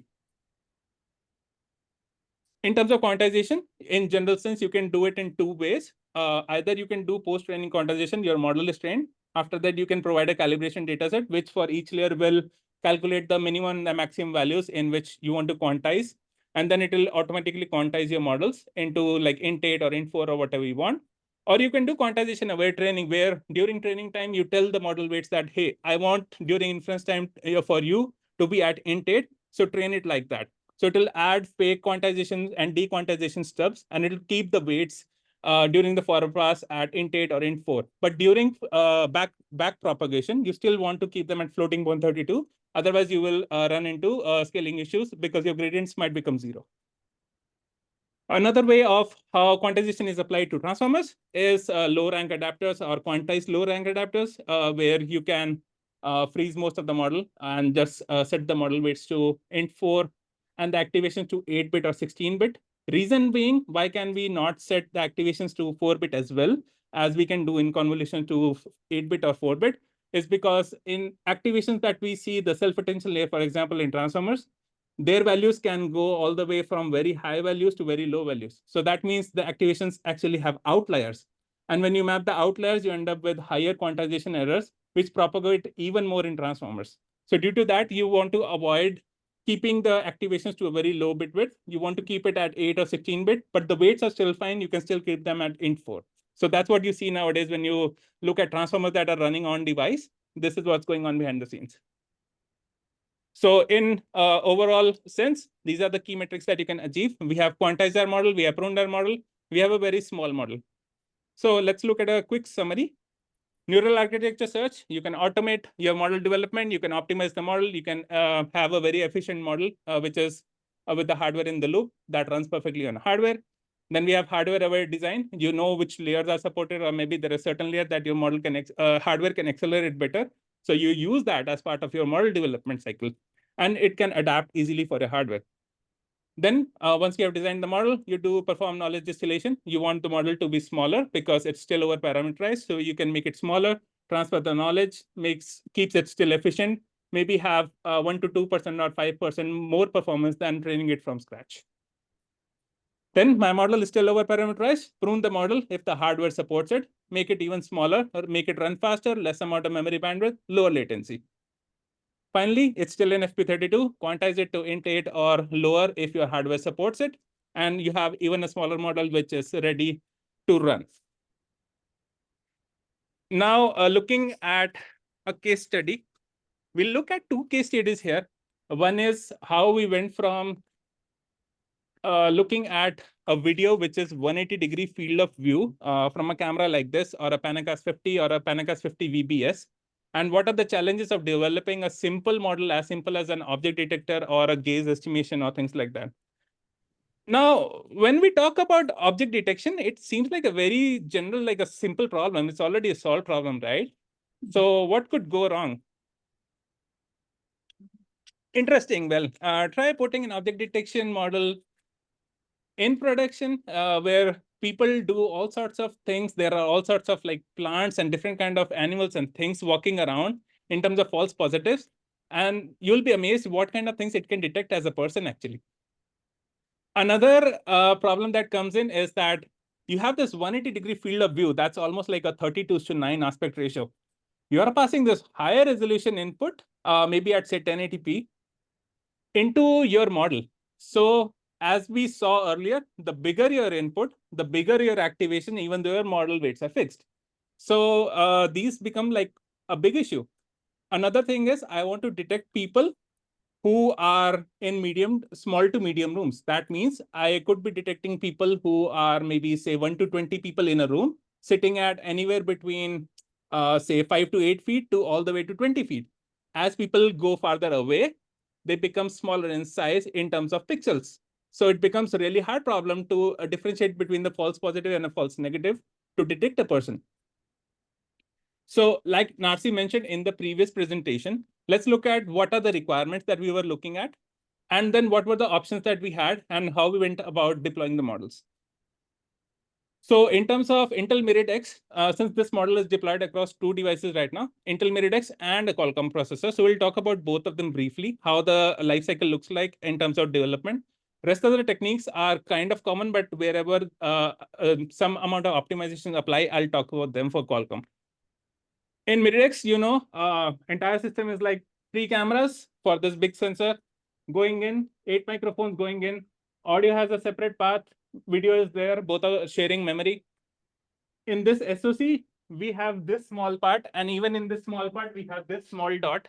That is what is available to me to run this model. Like Narsi mentioned, he only got out of 6 shaven slices, maybe 1 shaven slice. I'm lucky I got 2.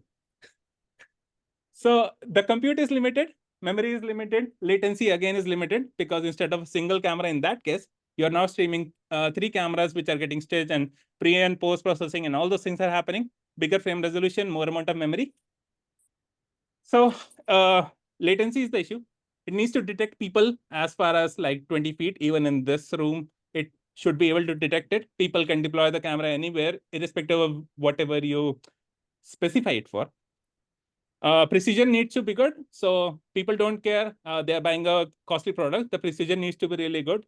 The trade-off again is accuracy versus latency, and accuracy versus memory bandwidth, and the number of detected people, as we talked about.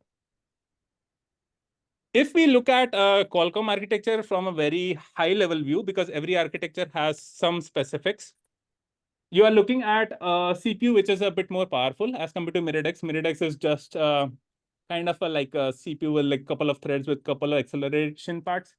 You have a separate dedicated GPU that can support floating point 16 operations.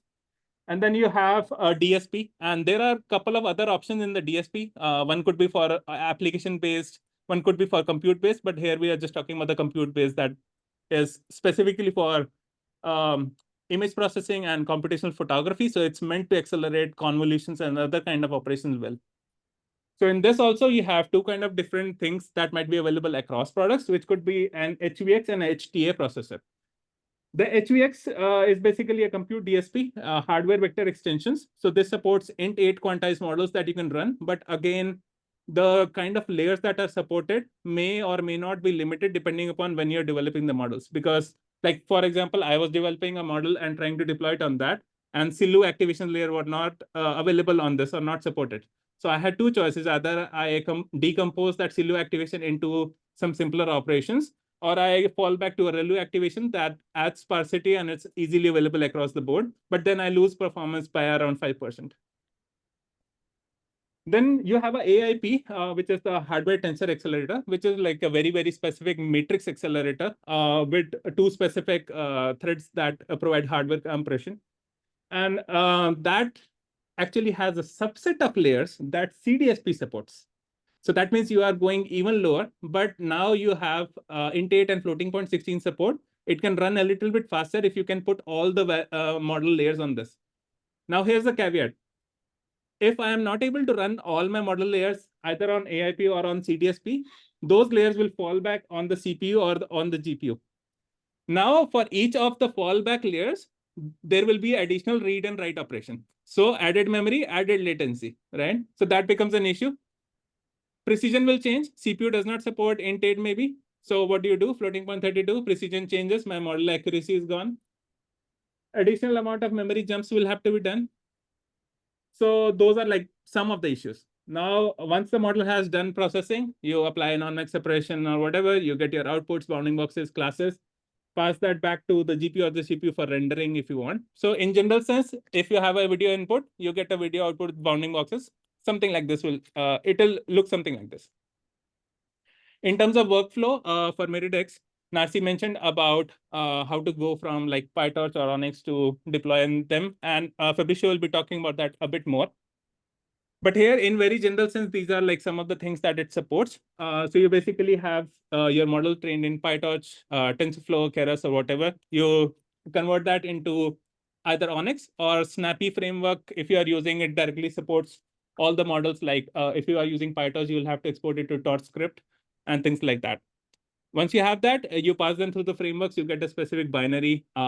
Snappy gives you like a DLC file. So what this compiler is doing, basically, it knows that what layers are supported. You will define a runtime where you want to run it, CDSP, AIP, whatever. You define that. Based upon that, it will select a couple of layers. It will make the optimization again, kernel fusion and other kind of optimizations, replace the layers with some other things. If it has to do some kind of graph optimizations, do like int8 optimizations using some kind of built-in quantizations if you haven't done it already. If you don't provide a quantized model, it will do the quantization for you using ADA round and other things. And then basically, finally, you end up with a binary file that you can deploy on the specific hardware that you defined for the execution. So memory bandwidth, we already talked about earlier, what it looks like. For each of the layers, you have intermediate activations. The model weights are constant. Inputs and outputs So all of this comprises of the memory bandwidth. That's the first challenge across both the devices. Memory is the issue. Model latency is another issue. Like Narsi mentioned about the skip connections. If I want to have any kind of skip connections to pass the features forward, it gives you good advantage in terms of additional regularization and things like that. But then you have issues while running that on inference. Of course, you don't want higher latency. You have a latency budget across both the devices, whether it's int8 or FP16. You have a little bit of more flexibility on the int8 side, but then accuracy also kind of decreases if you are not cautious there while converting your model from FP30 to int8. So the best way there is to train it as close as possible to your inference runtime. For Miridex, for example, floating point 16 is only available. We try to train our models with mixed precision or half precision, so that when we are exporting the model, there is no to very minimal loss in accuracy, and that's what we have seen in production. Similarly, for Qualcomm hardware, int8 is supported. Train in half precision, then deploy to int8 or use quantization-aware training, so that when you deploy a model, when you do the conversion for the model, your model still runs to approximately the same accuracy that you see in the bigger model that you have trained. Another challenge, model accuracy. So synthetic data set that Narsi was talking about, this is something that it looks like for the Panagas 50. You can see like people could be far enough. People could be doing like different kind of gestures. In terms of input resolution, it looks kind of like this 180-degree field of view as compared to the smaller one that will offer. So the bigger input resolution, you have to look across the entire image. You have to detect the people, do segmentation, pose estimation, whatever. So all the problems apply. Dataset limitation, of course, everyone has heard about that and everyone has it because dataset collection and annotation is the costliest process. So just to give you a basic sense of what the challenges look like, this is what it says. So in a meeting room or while standing or wherever the camera is deployed, healthcare setting, meeting room setting, any other setting, people could be facing sideways. People could have long hair where you don't even see the face. If the model has learned to extract just the facial features, how do you detect them?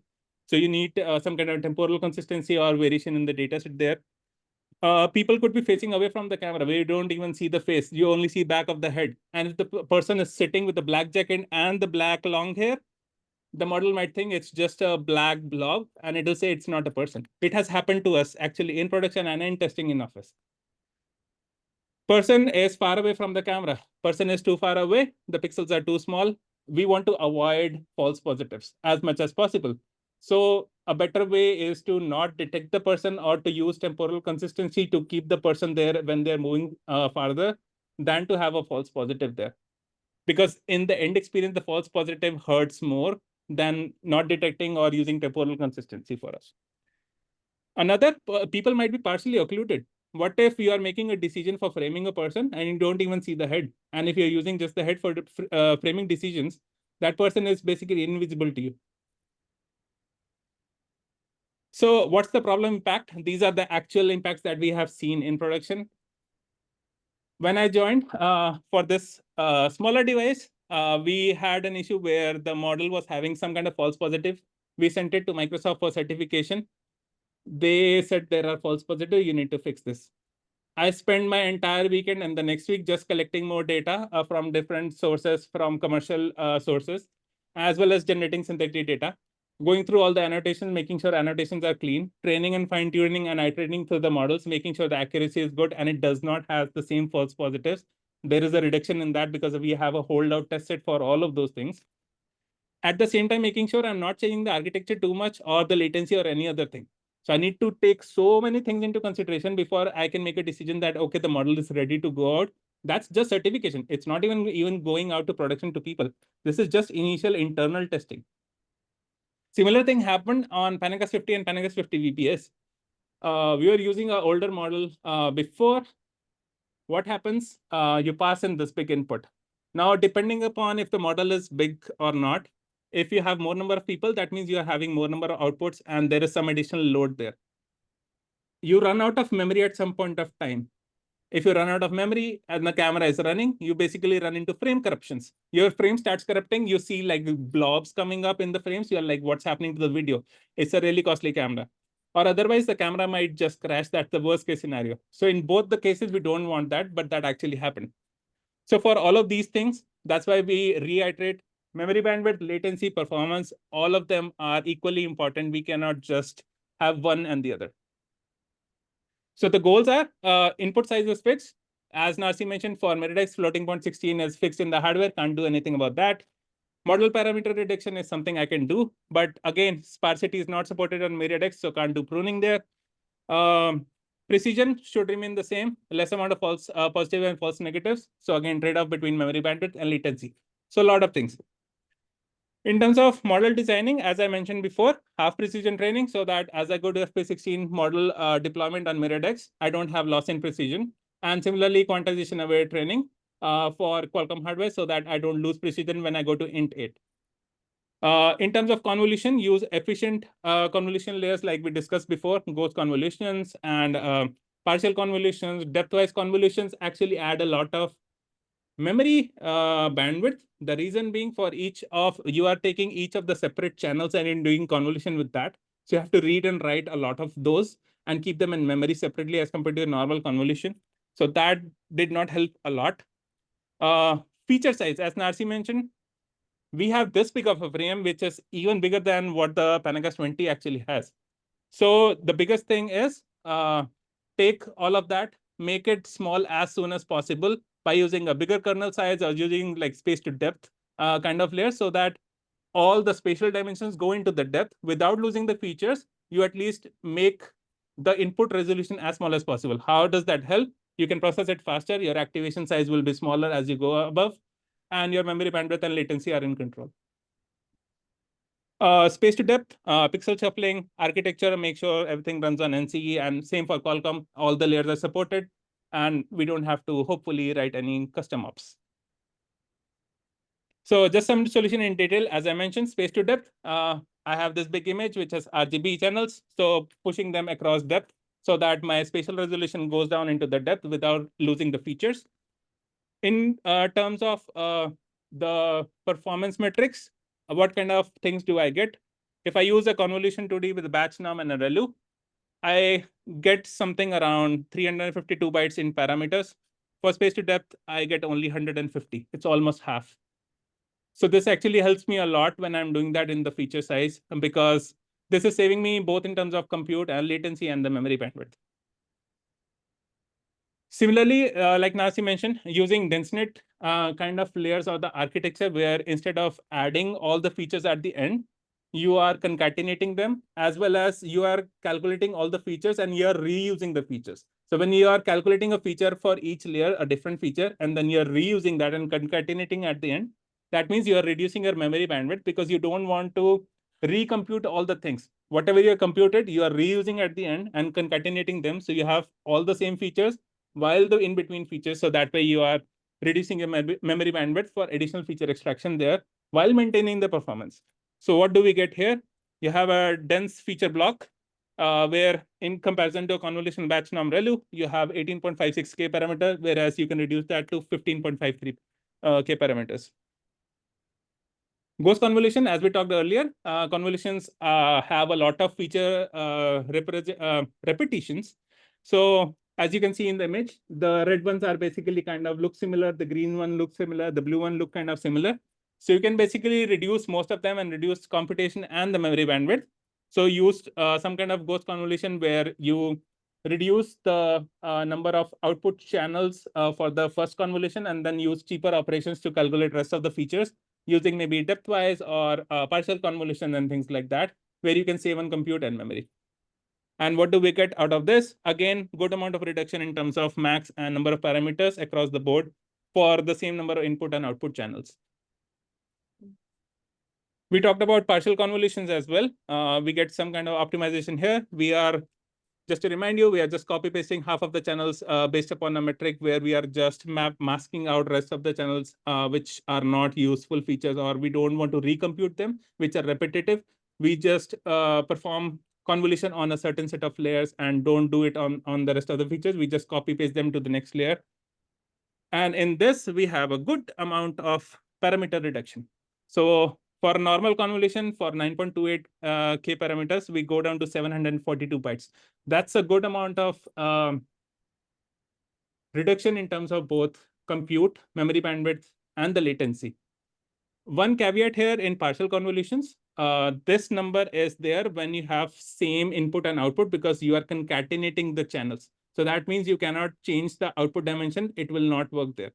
So if you want to concatenate them, that's where you will come closer to the convolution number of parameters and MAC operations because you'll have to add additional maybe one by one convolutions there for adding increasing the number of channels for the layers that you copied. Then replacing transpose convolution that we talked about, again, using pixel shuffle or unshuffle, which is basically kind of a no-op.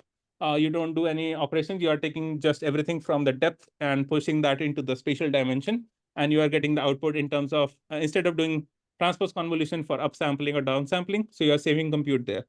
And what we see in the numbers, the execution time is less overall on the Miradex hardware. So in terms of milliseconds, you are at only 0.228 milliseconds as compared to 2.98 milliseconds.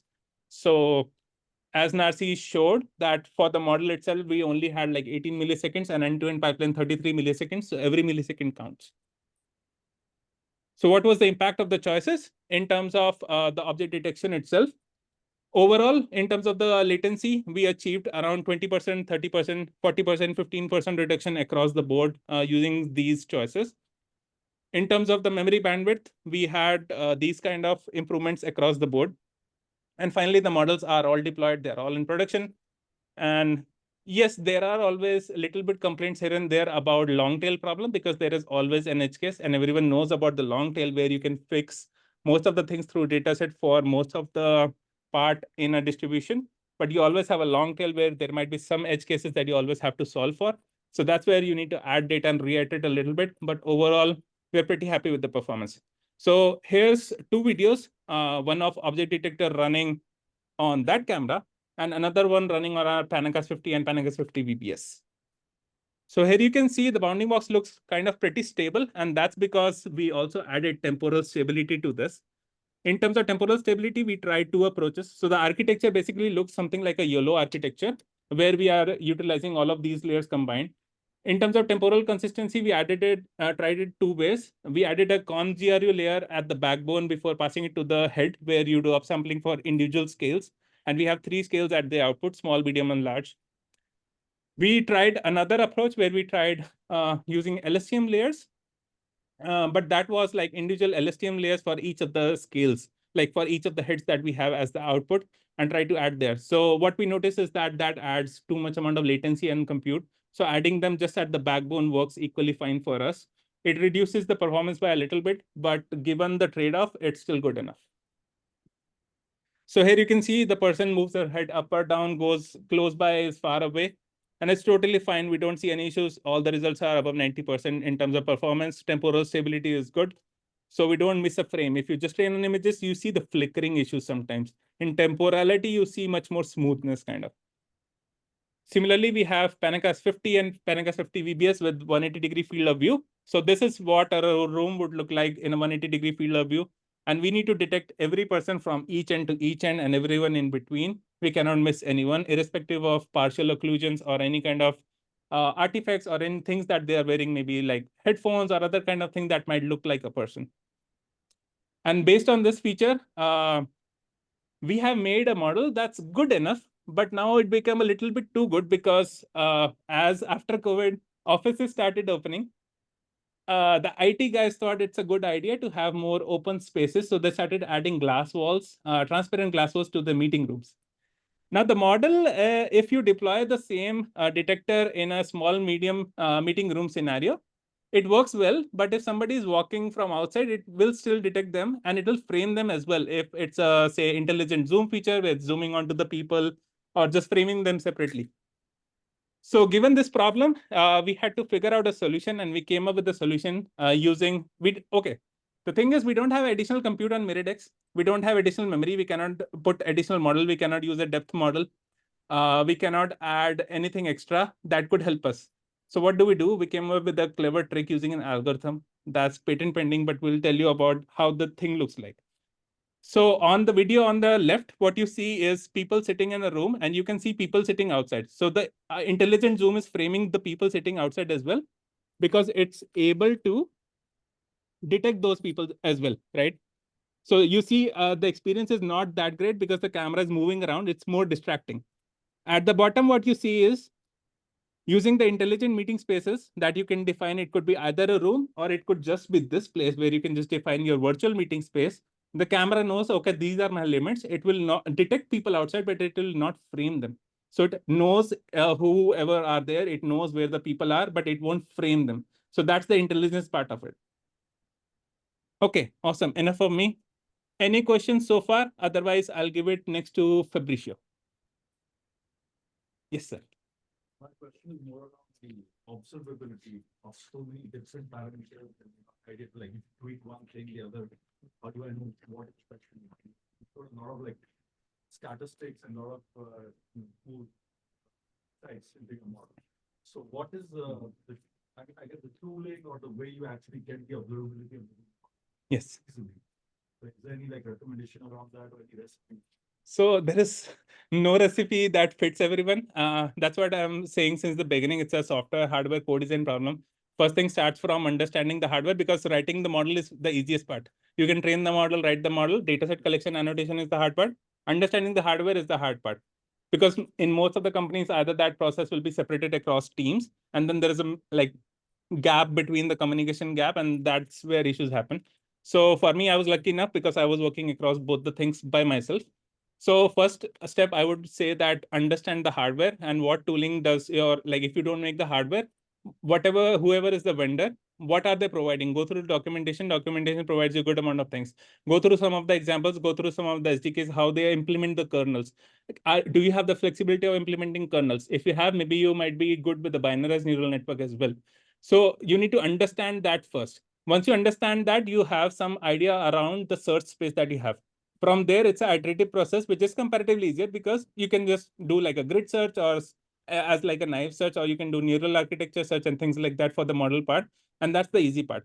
Understanding what things are available to you, what are the limitation or the bounds that you have to work for within. For example, what's your bit width maximum? What's the minimum maximum bit width? Does it support mixed precision? Does it support intent? What does it support? What kind of layers does it support? Am I using those layers or not?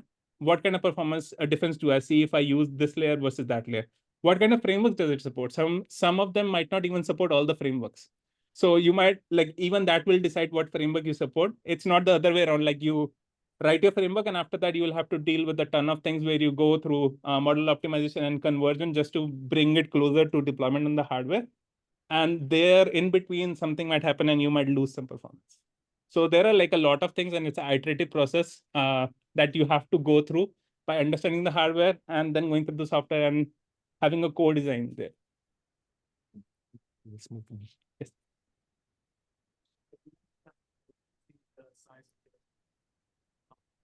Yes.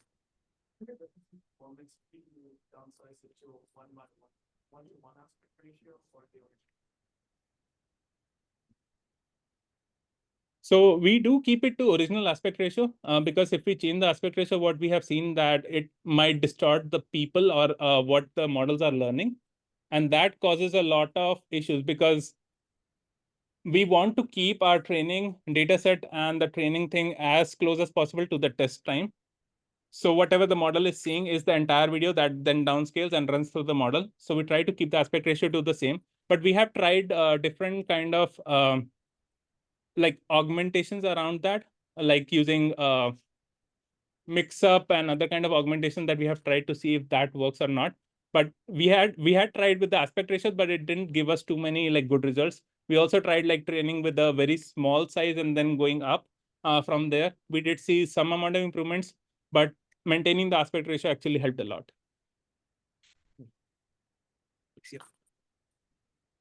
Okay. In fact, I can take it later. Yes, we will stay here even after 5:30 to answer all the questions. Okay, then let's move on because we have a lot of presentation yet. Elizabeth and Sean. In my case, I'm going to change a bit of perspective here, and I will try to show you in practice how to deploy models into the MediaDex device. In my case, what I'm going to show to you, it is in terms of gaze correction, okay? The idea here, it is that we keep the eye contact from a model, and this model is going to be executed into the OpenVINO media decks. I'm going to show you the steps, but basically what I want it is once I have the trained model, the idea is that I convert this for Onyx and they have the last part of in terms of optimization. Then you can deploy directly into the camera. Then basically the pipeline it is. I'm going to have here just a moment. I need this resource now. Yes. The model development is the one that you usually work in the day by day, okay? Developing a model, a neural network using PyTorch, using TensorFlow, then this is the one that probably you have performed at least once in your life. The idea it is, once you have the model, we're going to convert this for one Onyx version, and Onyx is ideal because it's a universal format. If you have the Onyx, at least the expectation to convert for Onyx, it's quite easy to convert to the blob. And the blob is the format that we are going to deploy into the camera. And OpenVINO, it basically, sometimes we call this is OpenVINO, another time MediaDex is the same chipset, but Intel provides to us the compiler tool that helps us to convert from Onyx to the blob. Okay, once you have the blob converted and it's VPU-based blob, we can apply one inference and deploy the module into the camera. I'm going to give you more details about the module later, but this is the architecture, the basic architecture from my Jabra AI correction, okay? And we have a mix here in terms of knowledge. Then let's say these blue rectangles are the neural network split in 3 parts. And these are the one that I'm going to focus today in terms of how to deploy into the camera.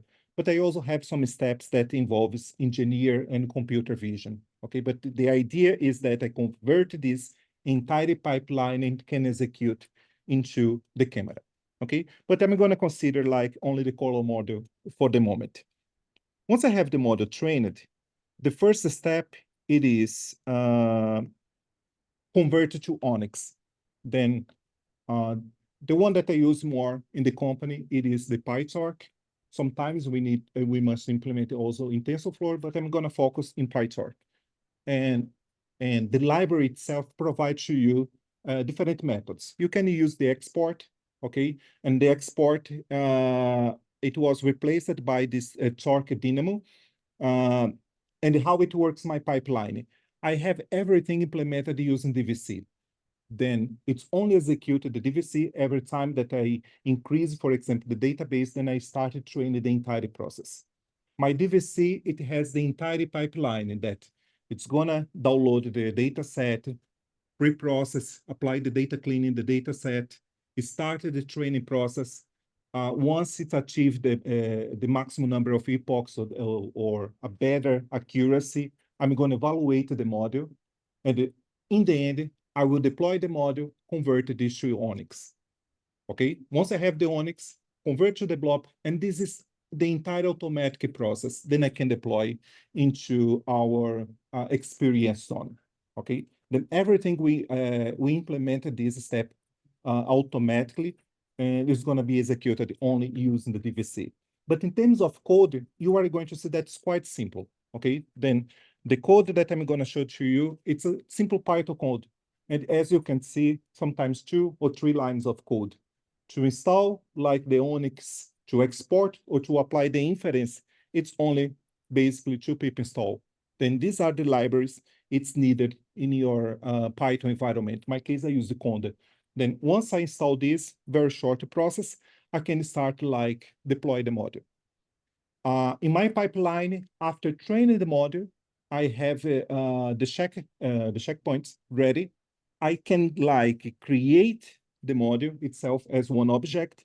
And this is only to define, okay, this is the format of my tensor, the input tensor I'm going to feed the model. It could be any random data, because the most important here for me, it is the shape. Once I have this, I can only include this line of code, and it's a simple line of code that is going to evaluate the model and convert this to Onyx. Once you have the Onyx object in your hands, it's only apply one save and define what is the path you'd like to save your Onyx. And the best here, it's going to be universal, as I said to you before. Then I can start like deploy for different platforms. Even in Python, as you can see, 3 lines of code, it's only import Onyx, and this is the runtime. I can load again the same Onyx and start using the Onyx as a module. Okay, as you can see, it's quite trivial, the steps in terms of Python development. Probably you know, but we have this Nitro application, and Nitro applications can help you to see, okay, how is the overview of my model? You can go into this node and see what are the weights, and they have basically one overview about the model. And in my case here, this is the same architecture from that color model I said to you before. And what I've made here, as you can see in parallel, I execute the same model twice. Why? Because I have the left and the right eye, okay? The only thing that happened with me here, it is I needed to include this part because to convert it to Onyx, it works quite well to have like 2 inputs and 2 outputs. I can feed my model with the left and right eye image and have the output with the transformed image as the left and right output. The problem it is when I convert it from Onyx to the blob, I lose this information. Then what was the idea? I keep the same weights in terms of my architecture from my model. I only included here this step. And what is that? I'm gonna, like before feeding the model, I'm merging, okay, in terms of channel, the left and right eye image. I feed this as only a single input. Inside the model, it's only split. And in parallel, I'm gonna execute the left and right eye image. At the end, you can see it's only one concatenation. I concatenate the result, and I have like basically a single input and a single output. This was the alternative that I found, the easiest one, and I'm not gonna change, and I don't need to retrain the model. It's only one small adjust I had here in my model. Is that clear, this part? Then I have the Onyx Universal. What is the next step? It's the blob. And the blob conversion, I'm going to use OpenVINO Toolkit, and OpenVINO Toolkit is going to provide for you all the tools needed to apply one of the techniques explained by Anuj. Then I have the post-training quantization, okay? 2 steps only. The first one is the model optimizer, and this model optimizers get the Onyx that we had before and convert into files. One XML that basically describe the architecture of my neural network, and the second one that is the bin. Okay, once I have this, it's only feed again these 2 files, and I can generate like the blob. And this is the one that we try to achieve. And I need to specify, okay, this blob, what is the type of the blob?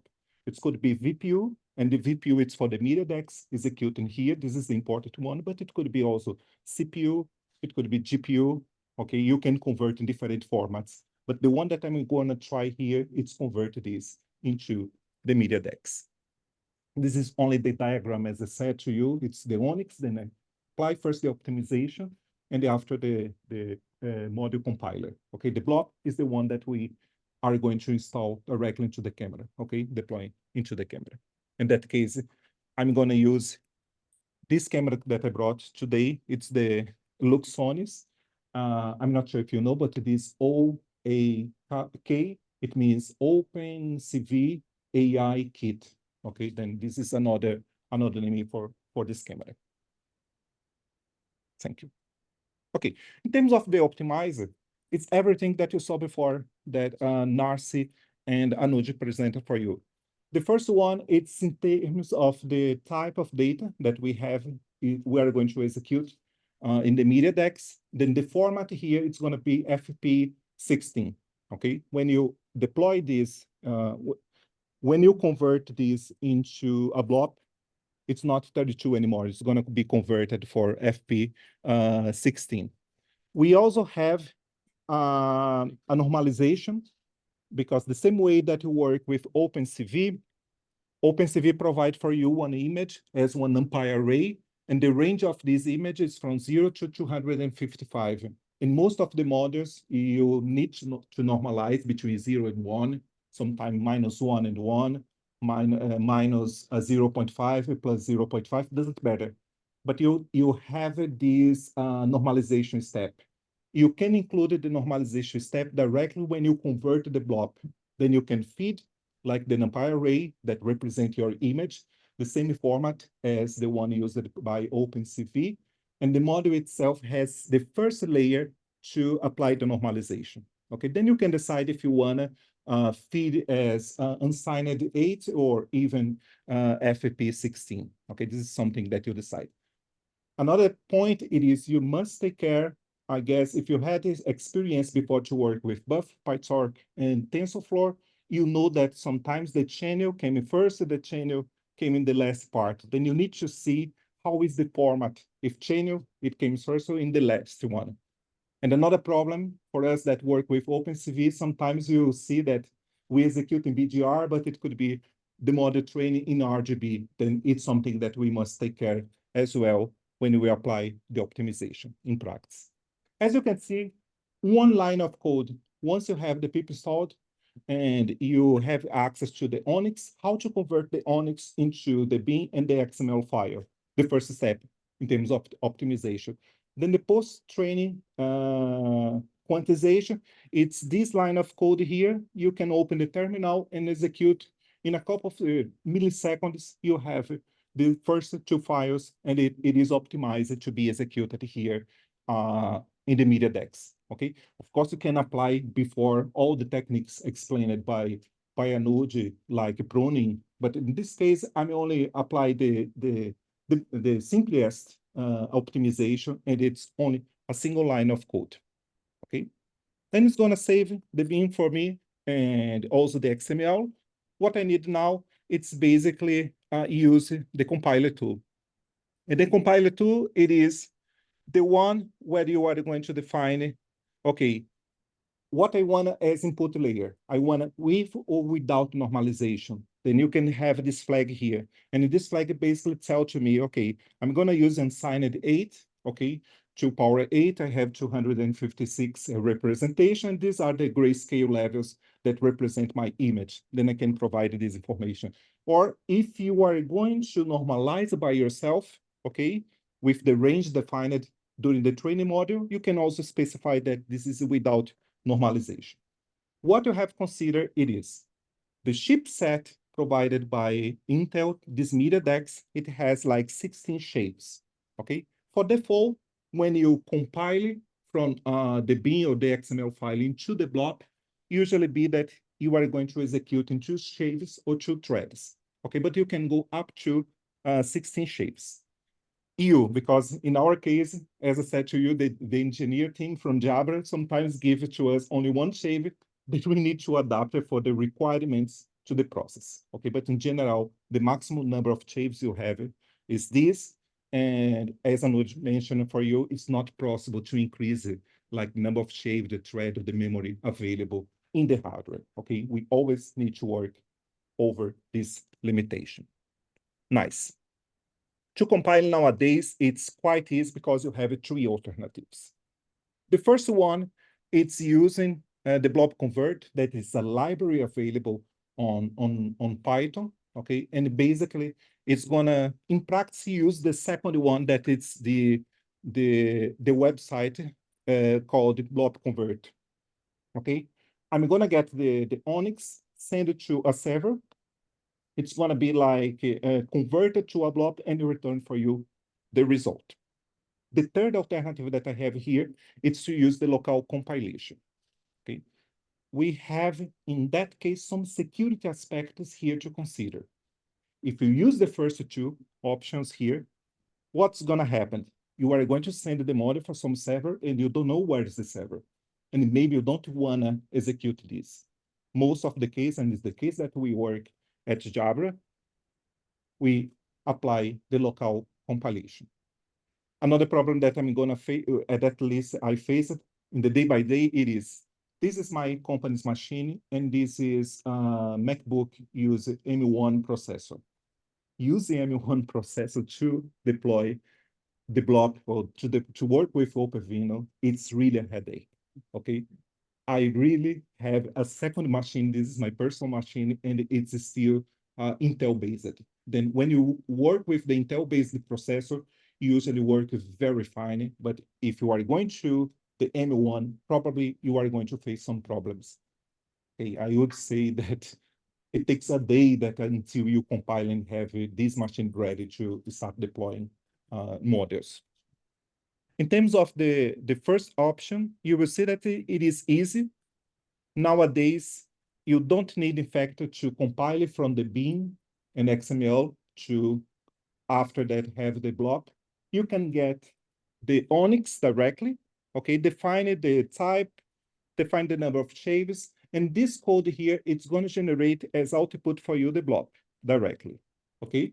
Because internally in the website, it applies for you the optimization, then after that, the second step. Then you don't need to apply all the steps at the same time.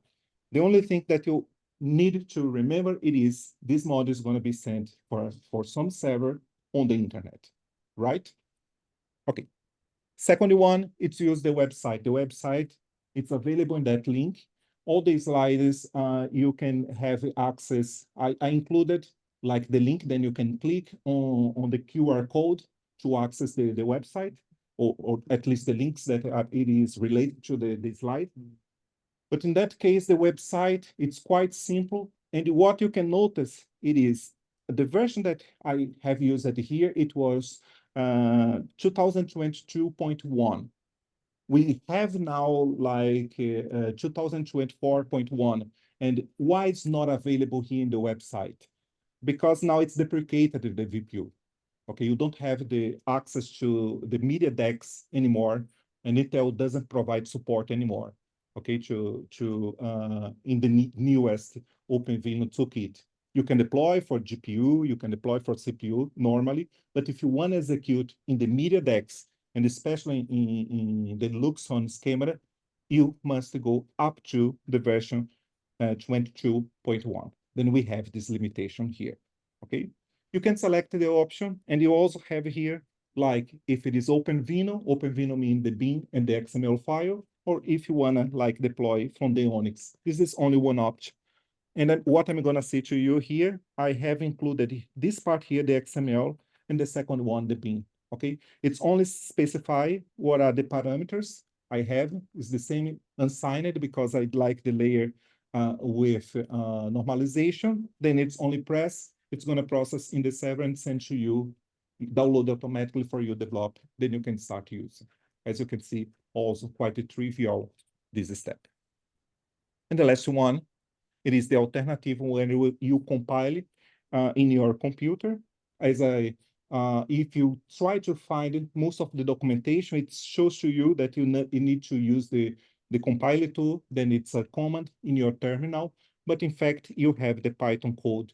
And the Python code here only works because this device name is Mediat or MediaDex. It's only available up to the version, as I said to you before, 2022.1. If you try to compile with the newest one, you are going to get an error here because this option is not available anymore. Okay. Then let's think about the camera itself.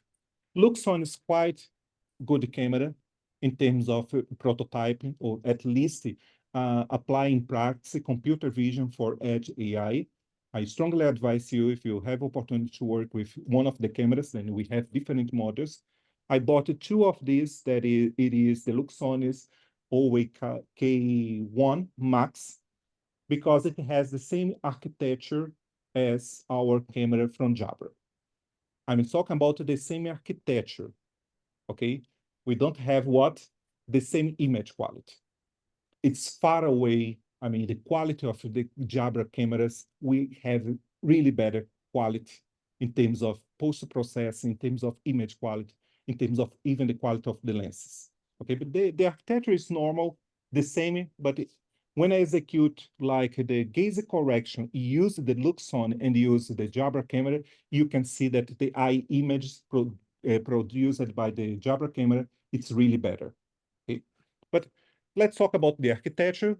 at least it's one camera, you have a video streaming, and you can start processing some module directly to the camera.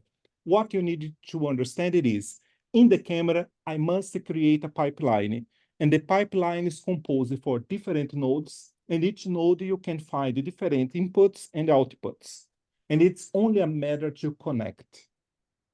As you have in your hand now the block, the principal node you are going to use is the neural network node, okay? Because this is the node where you can load the block from your computer, and your computer is acting as a host, and it's gonna send the block into the camera, and this is could be executed. And when I mention a pipeline, you need to imagine one diagram like this. This came from the official documentation. This part here, it depends on your application, okay? In my case, my gaze correction, I needed to create one pipeline similar to the diagram I showed to you before, and I'm gonna show you also at least 2 more times, okay? But I need to connect. This one is quite simple because it's only the camera. The camera is like OpenCV, always provide to you a video stream. You can collect frame by frame based on the frame rate, and it are going to send messages, okay? What is the message? It's basically the current frame that I just grabbed from the camera, and I can send it to the neural network. The neural network is gonna perform what? I don't know. It could be body detector, body segmentation, gaze correction, landmark detector. This is the technique that most of you produce in the day by day. The neural network provided also one output. Sometimes it could be one image, sometimes one numpy array, depends on the application. And you can get that one, let's say in this case, it's only one image, and I can show as one output. Then you need to understand, this is the idea here. I removed most of the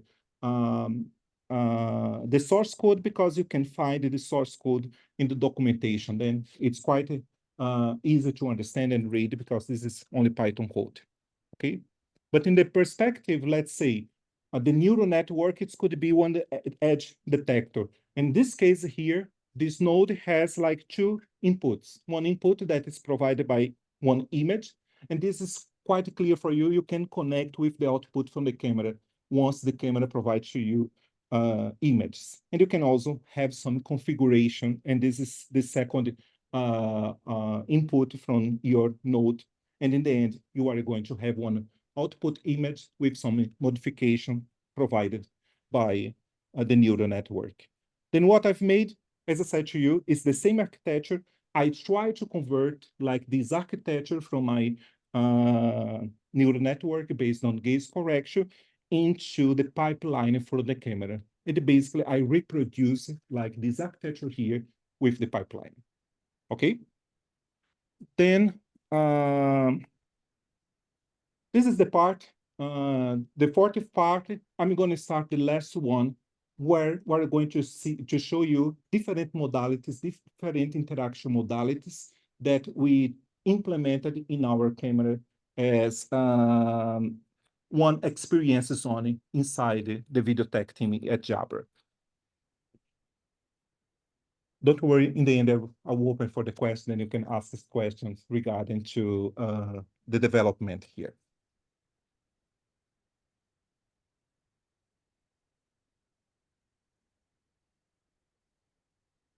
In terms of multimodality for Edge AI, in our team at Jabra, we try to think now about multimodality or interaction perception.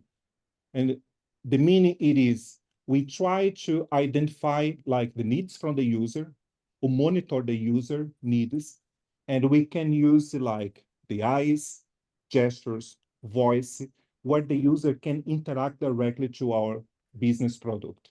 Because as you can imagine, one situation, you saw that, especially the Stanacast camera, it is used in a meeting room, and sometimes only the host has connected like the computer into the camera, and the host is the one responsible to interact with the communication platform like Zoom or Teams.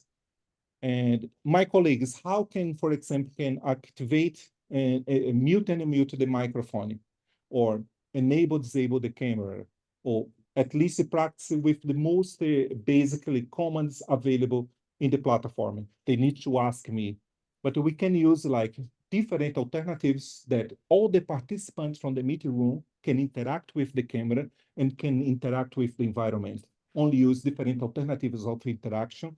And we try to bring like most of these technologies into our camera.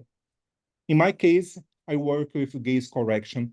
As I said to you in the beginning, I'm one eye tracking specialist. My master, my PhD was working with eye tracking.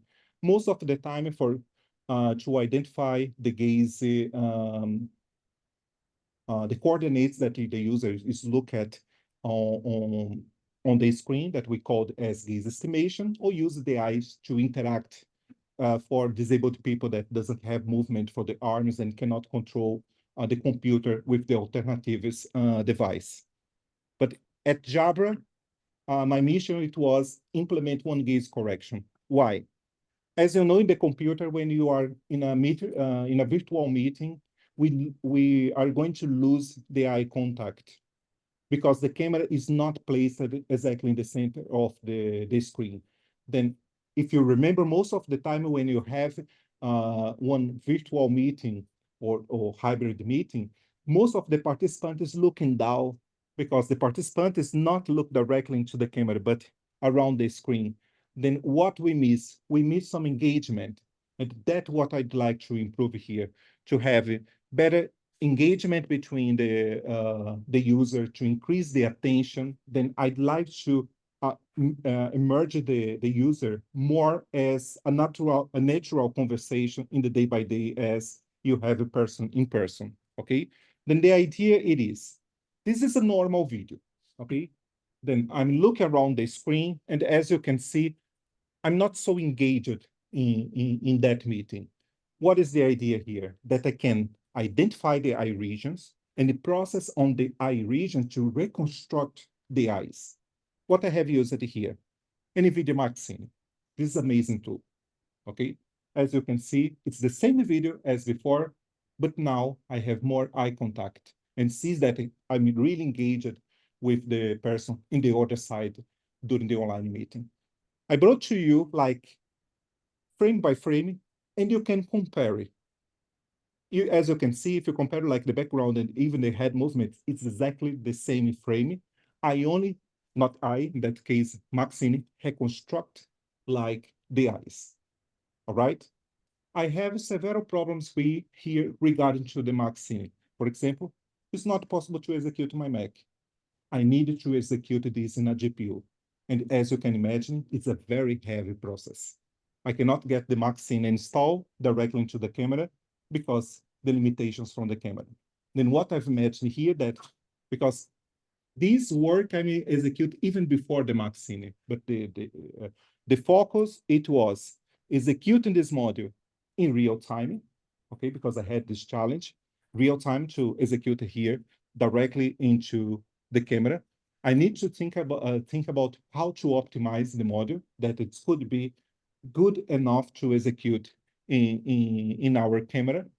I need to also think about diversity because I had several eye colors, eye shape, skin colors. Then I need to implement one model that it could be adapted for any person that using our camera. And at the end, it's looking for the integration, how to integrate this directly into the camera and the video conference platforms. I still have some problems because this is the original image. But what happens if I even apply one gaze correction? I can have one result like this. Okay, it could be strange. Even if you use most of the application nowadays, you will face problems like this. Okay, not only occlusion, even different light is condition. I can mention for you here most of the problems that you face in common video-based applications. What I tried then, it was looking for implement again or warp, and basically again can like regenerate the entire image from the eyes. I have advantage here, especially in terms of the eye shape. It produces a very high quality shape in terms of the iris, to reproduce the eyelids and to reproduce the eye image. Or you can apply the warp that is get the same pixels and apply some movements in the pixel until I reshape the eye. Okay, ideally here, in this case, it's better because in terms of color composition, I can see clear that I keep like the same color in terms of the eyes, in terms of the skin color, it's gonna keep like the same. Like 2 years ago, I started like my project by apply one systematic review. And I found like this papers, and these are the papers that fits better with our needs when we think about executing for Edge AI. And my paper, my model, it was inspired in most of these techniques, and the techniques itself here are inspired for each other because the composition from the model is basically the same, sometimes CNN, sometimes UNet, but you see it's slightly different, but it's always basically the same step. One encoder, one generator, one warp, and in the second step, the color composition, because I need to correct the color to bring back my eye image into the final result.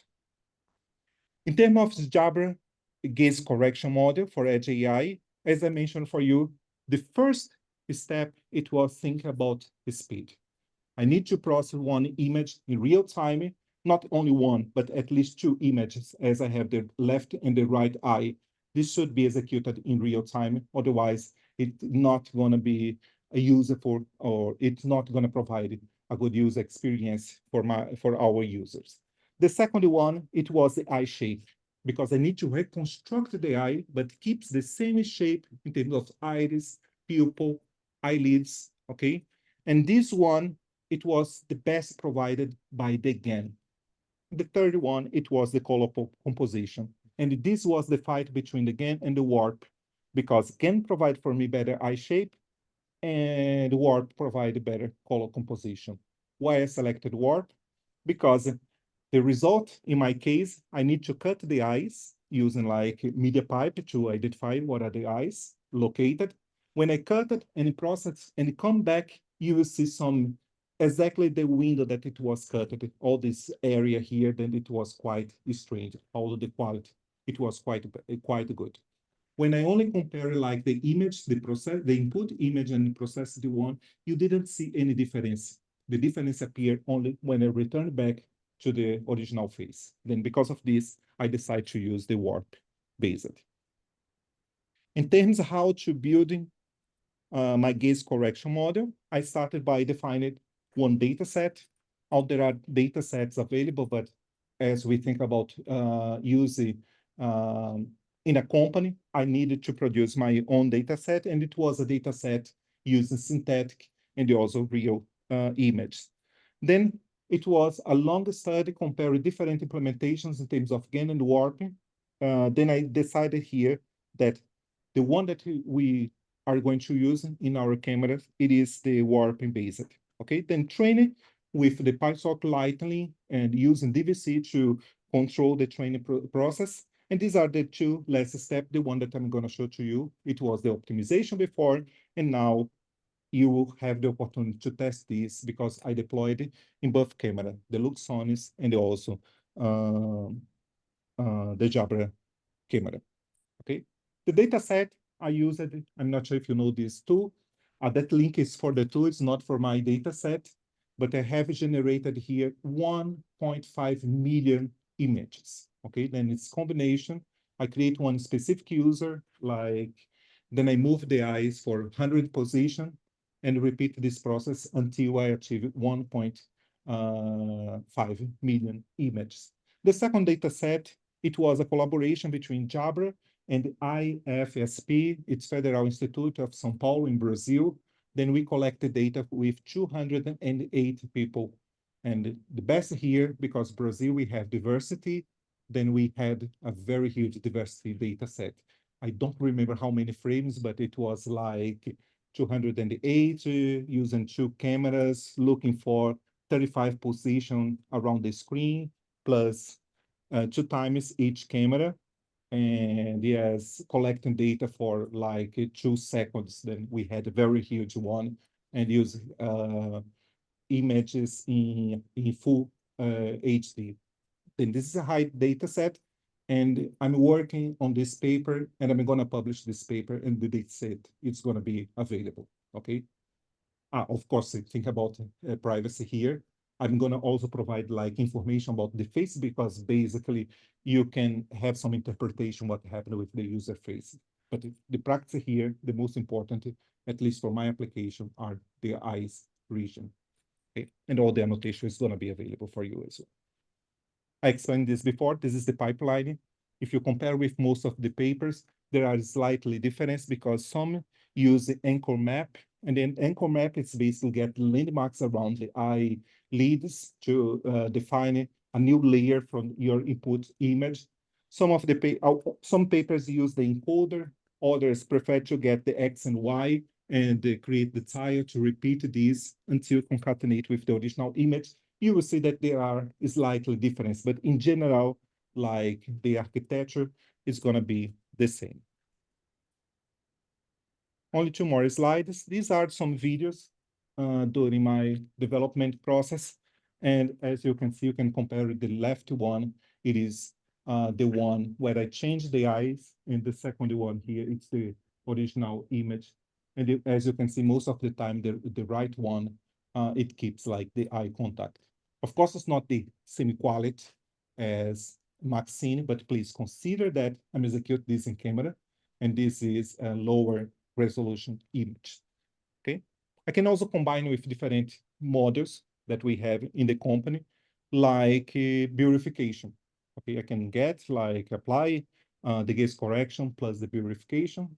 Although my mother say that the left image is more beautiful, I cannot consider this, but let's see. You can see that I'm younger in this image. We have different models that we can combine inside our experience, okay?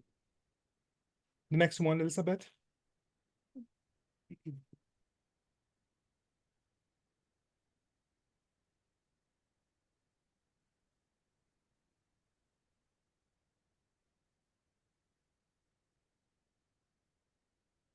Yeah, it will be a rush presentation as they talk a lot. I need to go faster. Yes.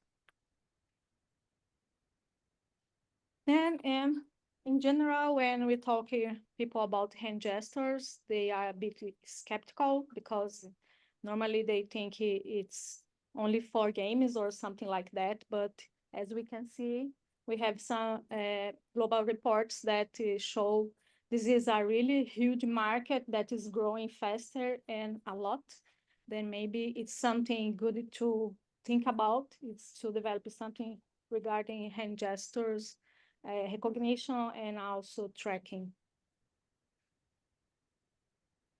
According to the reports from these companies, the market is growing most because of the Internet of Things device, and also because of the improvements from artificial intelligence and machine learning models that, as we can see, we can deploy also for Edge AI, and it opens a really huge market to develop new ideas in new products. The main segment is still in human-computer interactions that cover, actually cover almost all the products in general, but virtual reality and gaming is also two big markets to explore.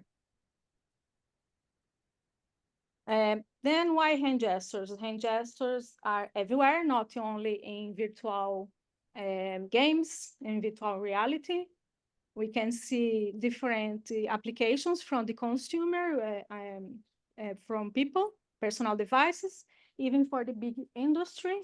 We have a huge of hand gestures applications for really serious applications, let's say, something like that, not only for entertainment, then also from new automotive, for example, using for interaction in general. It's something that is really new and it's growing. Here I bring some, I find some examples of some commercial applications. that uses also hand gestures or gesture recognition or gesture tracking or hand tracking that we can see on market. I don't know if you know all of them, but for example, my next acquisition probably will be this selfie drone that is one thing to have. And it's very interesting. It works with hand gesture recognition, only just not for control the camera, but to start the process of using the drone to run away and also to take pictures. Then we have tracking, also recognition. This is another example of an interesting product that uses hand gesture in commercial products. The best thing about hand gestures, I think it's that because it supports multimodality, that nowadays is something really important when we can integrate with other input methods. For example, we can integrate hand gestures with voice or with eye tracking and have a more versatile product when you can integrate those different kind of interactions. Then with multimodality, we can start thinking a bit more and exploring the perceptual human interaction, as Fabrizio told something about. That is when the environment and or the devices are really perceptual with the human, what they are doing, what they need, what's next, like contextual environments. And it's something really interesting. The hand-based technology in general can be described normally in three kinds of functionalities, depending on the application, the needs of the application, what you can do. You can use only hand detection. That can be enough for some kinds of applications, for example, museum interactions for panels, this kind of stuff. Or you can use hand tracking when you need to follow up the movement of the hands, what they are doing, or like manipulating some kind of 3D objects, this kind of stuff. Or then use the hand gesture recognition that is regarding to the gesture itself, that can be a pose or a command for something that happens in the interface. Or you can combine more than one of those functionalities, let's say like that. Bringing the pipeline process from the literature, of course, with a bit of creative liberty here.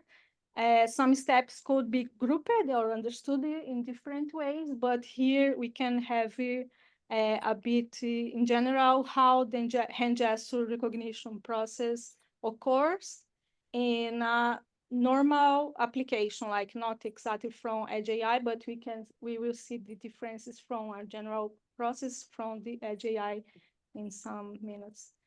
Then, for example, from the data acquisition for interface feedback, it can run in the same computer or the same system, or it can be distributed in different ways always depending of the application. I think is the best thing to describe any kind of system presented here.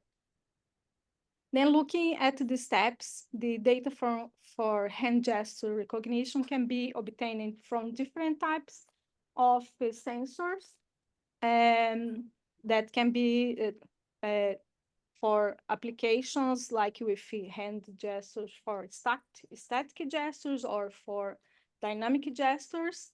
My focus is more on video-based application, as my research is applied to Jabra collaboration products as well.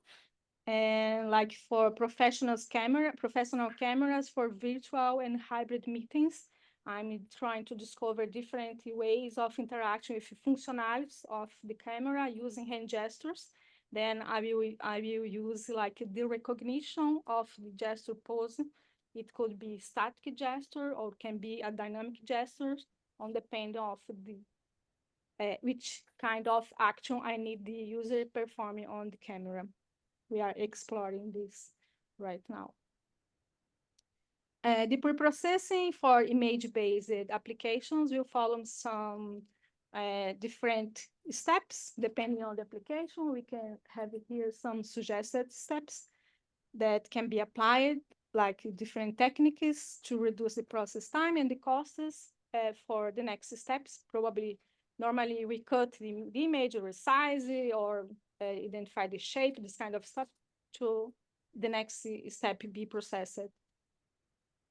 Then the future extraction step involves identifying and extract different attributes from the data that will be different according to the sensor and what you are doing with the processed data. Then here I see some common libraries or frameworks that are normally combined together to extract this data according to the needs. Probably the well-known here, I don't know if someone works with hand gestures in general, it's MediaPipe, not only for hand gestures, but also for the body in general, that uses geometric, for example, to identify the pipeline of the hand gestures, the hands in general. This step is where the inference happens, that a prediction, classification, or a decision, it will happen according to the unseen data inputs that will be processed. Some frameworks are more recommended to static gestures, and others are more related to the dynamic ones. And this step of inference model will be in different location depending on the application. In Edge AI, it will be on device, or in regular application, it can be in a server, or it can be in a cloud, it depends of the application again. Yeah. The post-processing and gesture interpretation can be refined after the inference, that the result can be like reclassified, or that can be mapped in final actions or final commands in general. Last but not least, here is the feedback step that is what the user is expecting.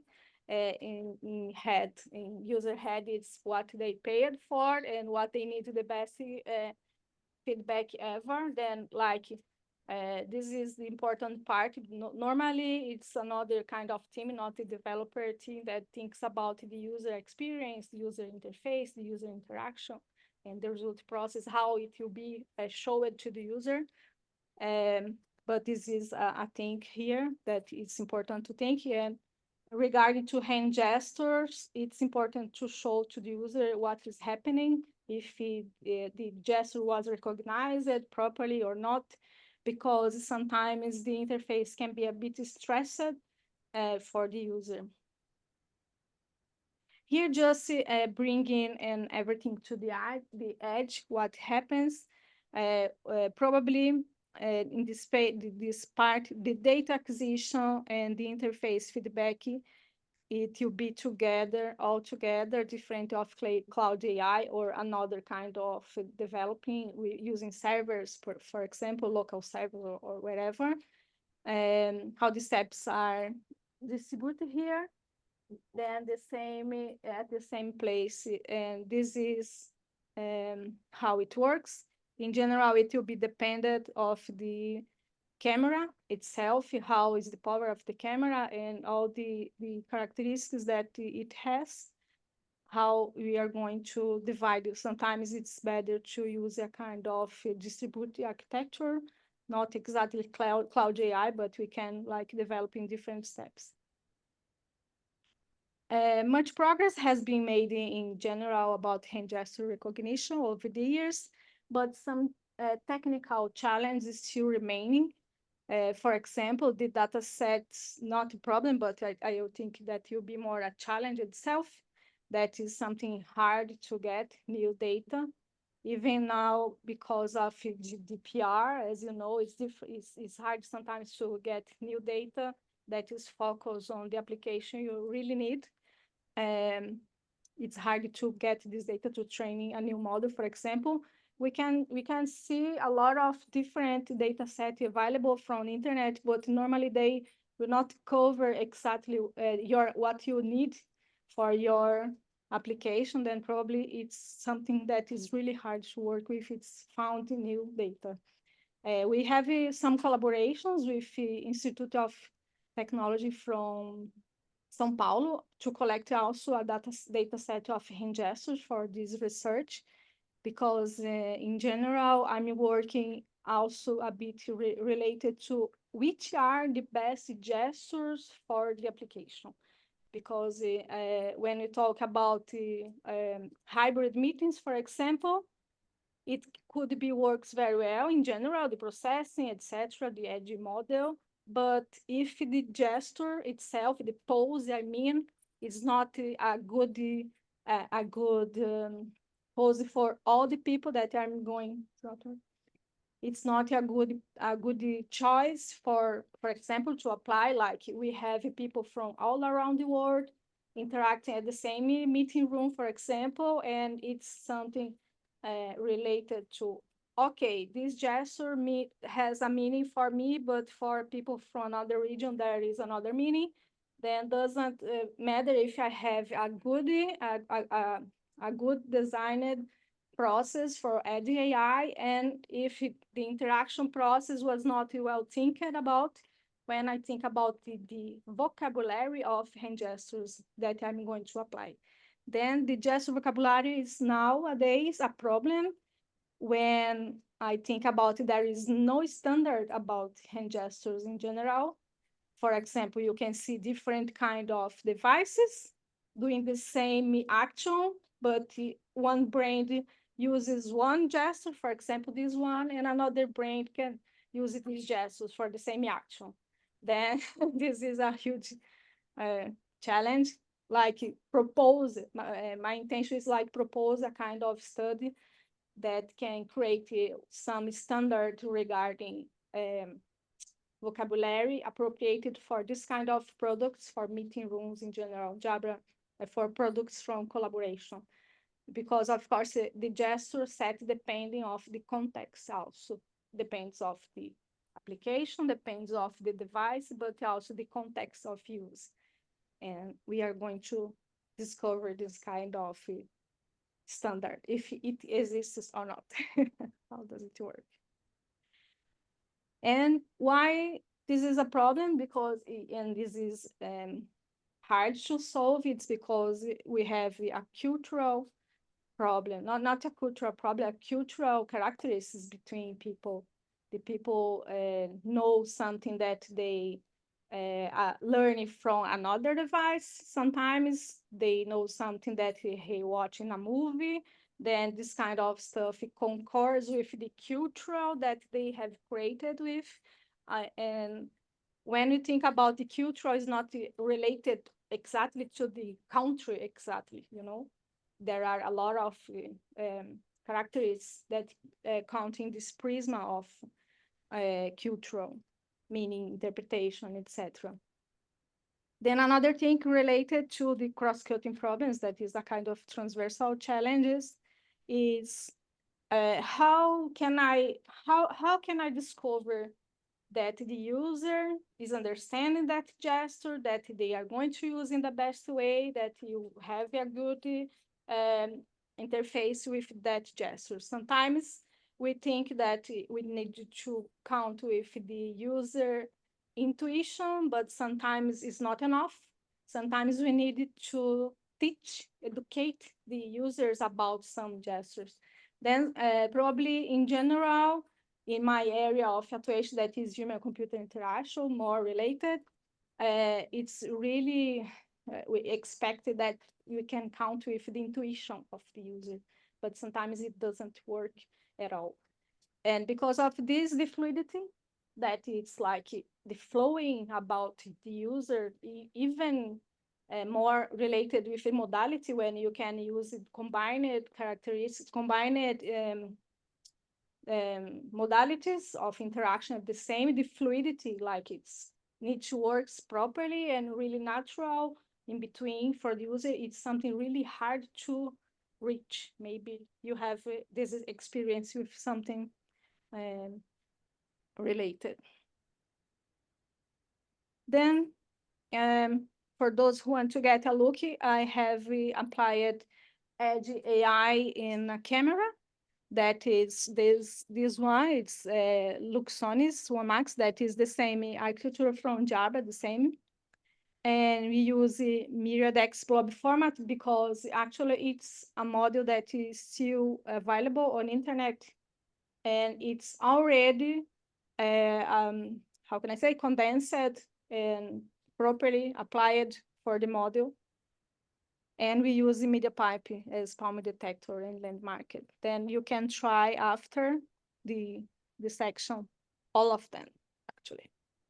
Yeah, that's it. Now, Shan.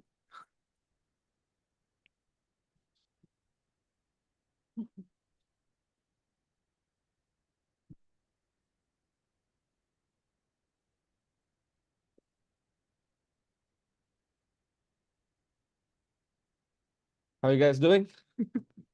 First day of CVPR and it's already 5:40. I hope you still have energy for one last section.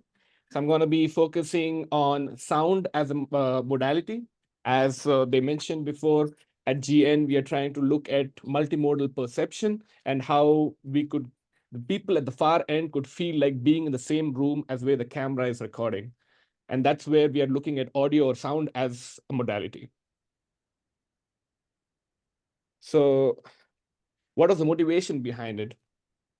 We have the video, we have an understanding of what the person looks like on the camera, but we also want to know who's speaking at what time. And if it is a bigger room and a lot of people are speaking at different times, the person speaking last is given as much importance as possible. And that's wherein we are using modality of sound to make sure the person who's speaking is given as much importance. And to do that, today I will talk first what sound is as a modality and what are the different audio features. As it is a computer vision conference, I will explain the different features that are commonly used in audio, and then show you a completely audio-based model that we have deployed on our Panacast P50. And as well, I will also show some purely multimodal models that we are looking into. So what is sound? Sound is produced by vibration of an object. As you can see in this,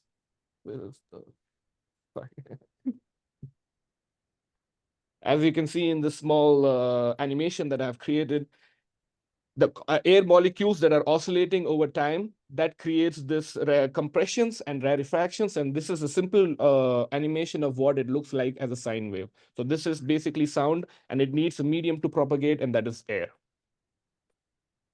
Now, how do we, as you can see in the video, animation before, it is a continuous system. It is a analogous, sound is analogous. But when we have to do it on a digital domain, we have to do it in a digital way by not being continuous, but discrete. And that's where sampling comes in. Sampling is capturing and converting audio signals basically into a digital domain. And it is quite similar to, I would say, how pixels, more number of pixels in an image gives better quality. Similarly, higher sampling rate or higher sampling gives a better quality audio. Now, this is a simple representation of an audio in the time domain as well as in the frequency domain. As you can see, this parts, those are where the amplitude is increasing, and when it's there's no amplitude, it's a flat line. And this can be converted into the frequency domain by a simple mathematical function called the frequency fast Fourier transform. And this is the representation in the frequency domain. So now we have time, we have in the frequency domain, but still in reality, we need a continuous. We know when the frequency, what the different kind of frequency is available at a particular time, but we don't know how it is changing over time.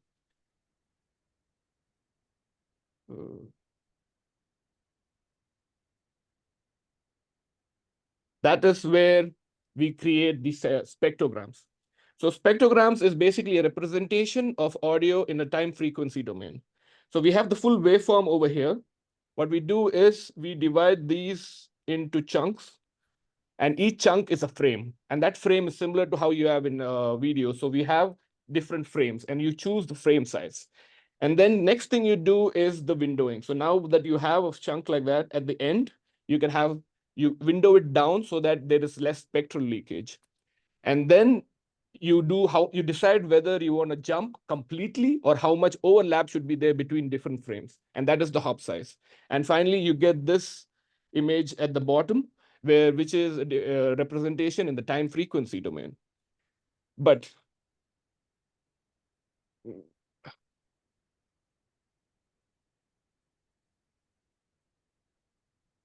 perception of sound is quite different for humans, as it's shown. For example, if the frequency between 210 kilohertz and 220 kilohertz is not easily understood by humans. Is easily understood from 200 to 210, but from 2000 to 2010 is not that easily understood. This scale change in sound is quite logarithmic, and it's not really perception of sound is quite different for the human ear. So that is where we use something called as a MEL scale, which converts the whole spectrogram into a MEL filter banks, and then also does a logarithmic scale on it, and we get something called as the log MEL spectrogram. This spectrogram is using a linear scale, and it's also using MEL scale, which converts a spectrogram. And if you can see on top, I have the STF spectrogram, and down is the log MEL spectrogram. As you can see, because of that, we can have a much better representation in the lower frequencies and better understanding as humans, because the logarithmic scale is taken care of. And now this gives more information, and it is obviously our models can understand better the representation of sound.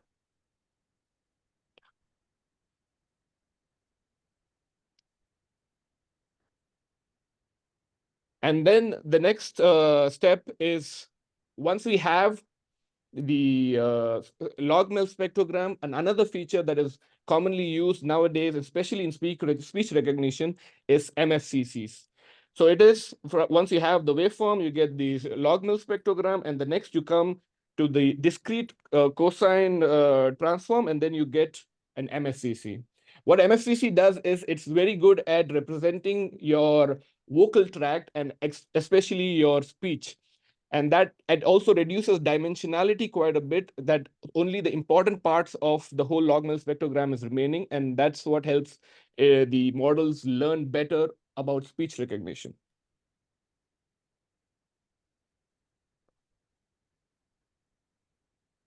That's all fine and dandy, right? But we have a lot of these mathematical concepts and mathematical stuff and the transformations. But how do we do that? That is where this package of Librosa comes in. You can think of it like OpenCV, but purely for audio. You have librosa.load, similar to cv2.imread. You have the whole displaying of a wave show is as simple as a single line. And you can also get the whole MFCC just by librosa.features.mfcc. You don't have to do the whole spectrogram, log MEL spectrogram. All that math is dumbed down into one single line of code using Librosa.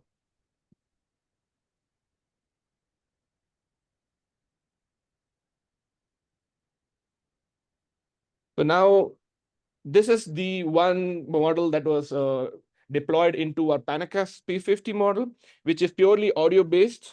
The original model was taking azimuth is this angle like this, and elevation is like this. So what we have is a 180-degree field of view along the x-axis, and we divide that 180-degree field of view into 37 different parts. And from -90 to +90, we have all the divided into resolutions of 5 degrees each.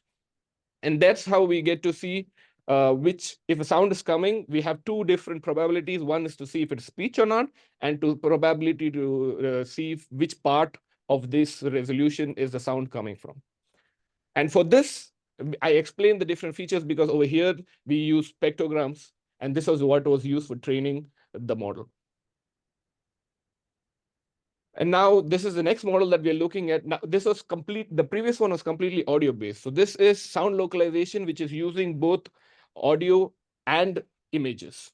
So this is the paper which we are looking at. It has an image encoder for clip and audio encoder called wave to clip. And what it does is the embedding, it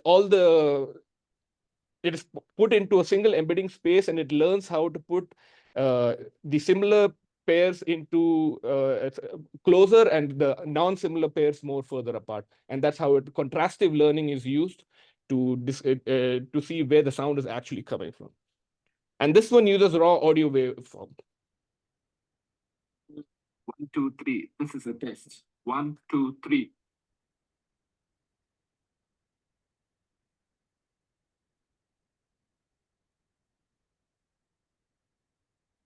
As you can see over here, we are looking at where exactly the sound is coming from and what are which even the snap of a finger can be localized, and we get to know, okay, this is the area of interest from where the sound is learning from, and it's a completely end-to-end model that is learning this contrastive way.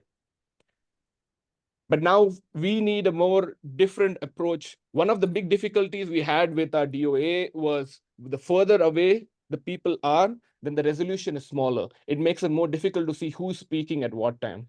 We already have an inbuilt model which Anuj helped with the head body detector. So from that head, we get only the cropped faces of the head, and we get the audio input. We convert that into MFCCs, and we have the visual encoder and audio encoder. And together, we can get an active speaker detection. We can see if this person is speaking or not. Hello. 1, 2, 3. Checking, checking. Can you hear me? Can you localize? Hello, hello. So this, as you can see, is better at seeing speech because the MFCCs were used and the lip is being used to be able to see if the person at present in the bounding box is talking, is doing active speaking or not. This is from one perspective. That was both of these videos were taken in the Panacast P20. Now I'll show you a video which was taken in a video P50 with a lot of people present in the room and people talking. But it's a one-to-one. Yeah. And if I am not mistaken, I think the cost or something like it's in thousands, right, to do the whole thing. But it is a good experience. But how long would it take them from being a one-to-one versus a group-to-group? Yeah, it's we had an opportunity. So that was a brief demo of the active speaker detection that we have been looking at. And yes, so this is more in the next pipeline, and hopefully similarly, we'll be having this deployed in our next products, which we'll be hopefully showing next year or so. And we have after this, the demos and questions we can take, right? Yeah. Thank you. Okay. Then, in fact, it's only to finalize here in terms of demo. We're going to set up now at least these 4 demos. The gaze correction, where you can test here, body segmentation, hand gestures, recognition, and also the sound location. It basically will have all the time that you can try and test and ask more questions. It's only one small information regarding to the Jabra collaboration business. As you saw, we are different researchers, work in different projects. We sometimes collaborate with each other, but we have one specific project, each of us. The moment that we finish the project, we get the module, the best mod that we have, and we deploy for this experience. Then the experience, sometimes we don't have a consensus inside Jabra. If the name is XP or XPy, then we still decide, but I usually name this as XPy, and the XPy is basically one experience. Once you have the module, one interaction module ready, we create a filter. And this filter, as you can see, it's a pipeline similar to the one that you saw in the camera. Then it's only connect like, as you can see here, this is the person segmentation. This is the one, it was implemented by Narcy. Then it has some input and output, and we can combine different interactions. Then I can also demonstrate for you this, but this is not public. This is a private use in our video tech. At least our market team can use the experience that we implemented to have meetings with other companies. Then, in fact, as I said, we're like 24 minutes behind it, but now we have plenty of time to answer your questions. Okay, with regard to the second part of this presentation. Or the first. Or the first. Yeah, or the first. Yes, feel free to ask a question. Already. Yes, sir.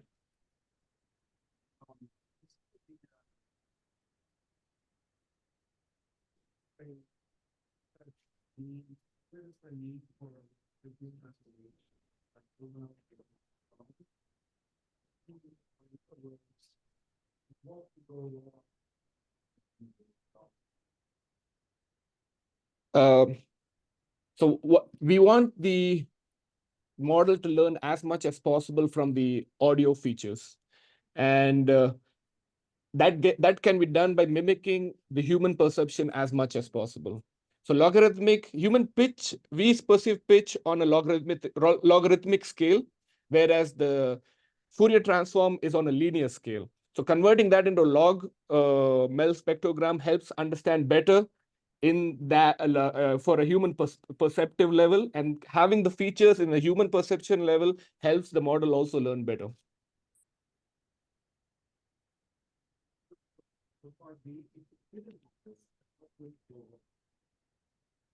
I mean, whatever models and stuff that has been trained on, it has been shown that the better features or better, especially with speech recognition, when you get MFCCs, the model learns a lot better and the performance of these models are also improving. So it depends on your use case.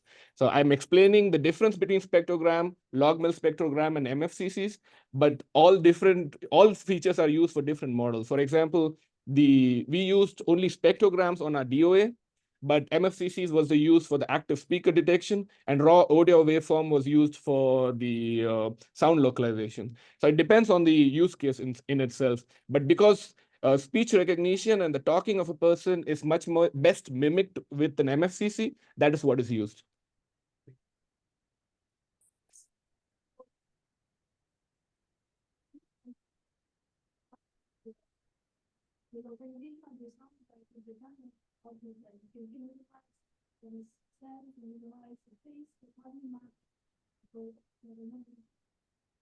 In the sound localization one model you're asking, yeah.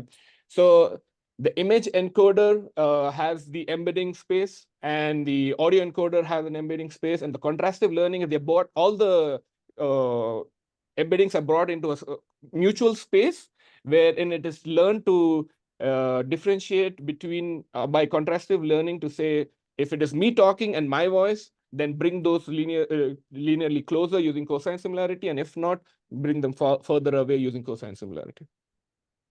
And if you have a wonderful thing, I guess it wasn't clear, especially I forgot to mention this for you guys, but you saw the perspective of the video here. And the video packet is quite small. It's of machine learning for audio.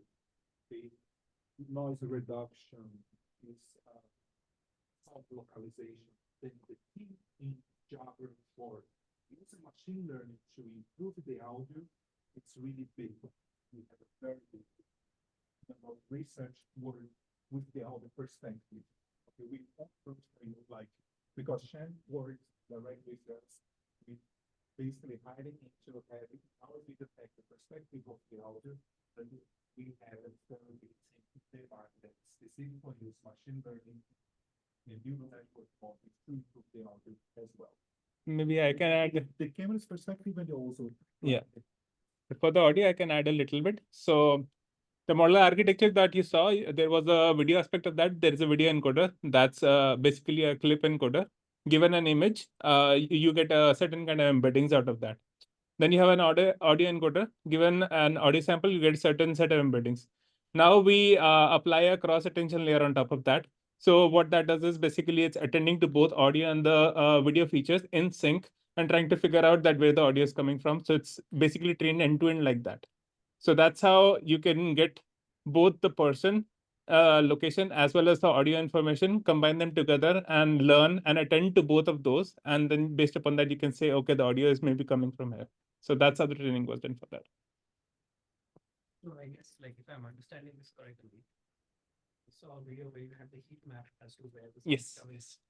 That inference is actually based on your video as well as your audio. Yes, both. both the things are Yes. both the things are in parallel. You require both audio and video. Yes. One of the information shared solved the one problem because 2 years ago we tried to identify for the speaker only based on the Higgs movement. That what it was our intention. Why? Because we can build like the platform without needed to click. And why only use the Higgs movement? Because you can have like the sound, someone in the background talking, knock at the door, any kind of situation. And if I use it only the sound channel, I couldn't have this noise in the moment that I'm gonna take it.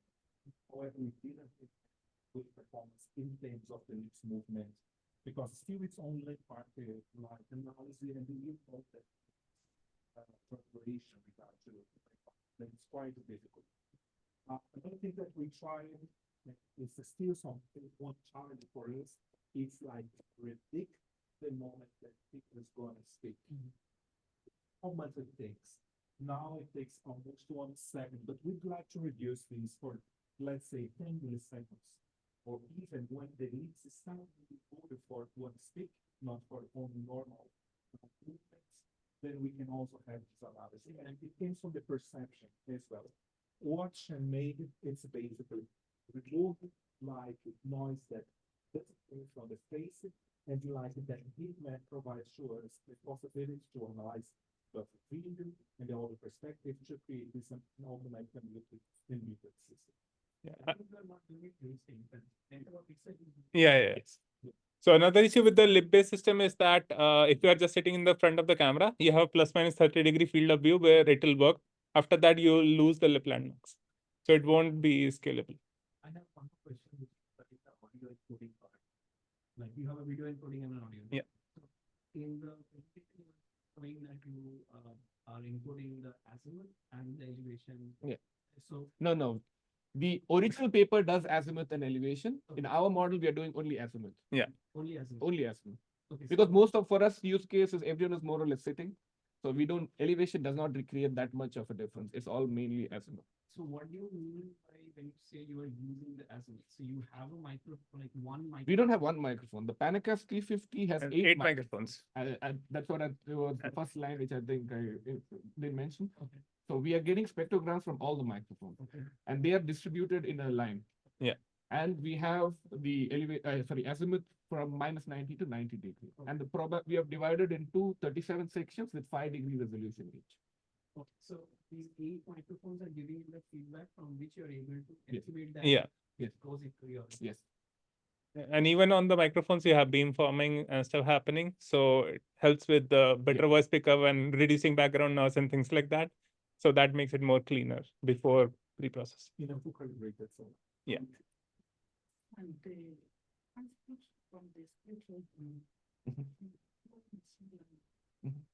So just trying to know how is the pipeline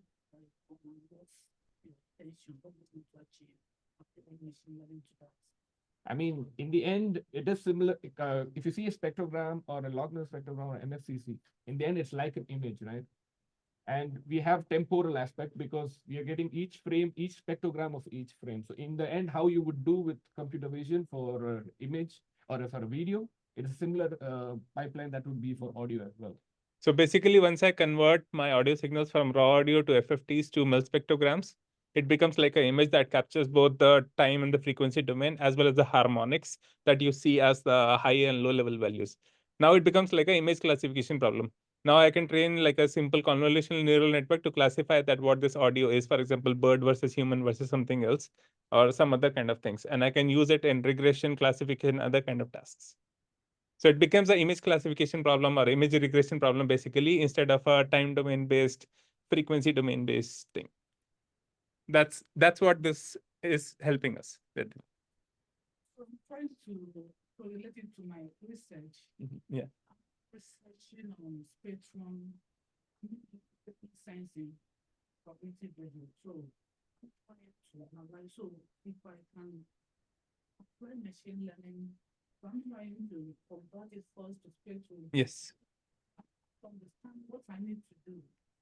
So just whatever Shan told you here. Also, I'm interested in this one. Yeah.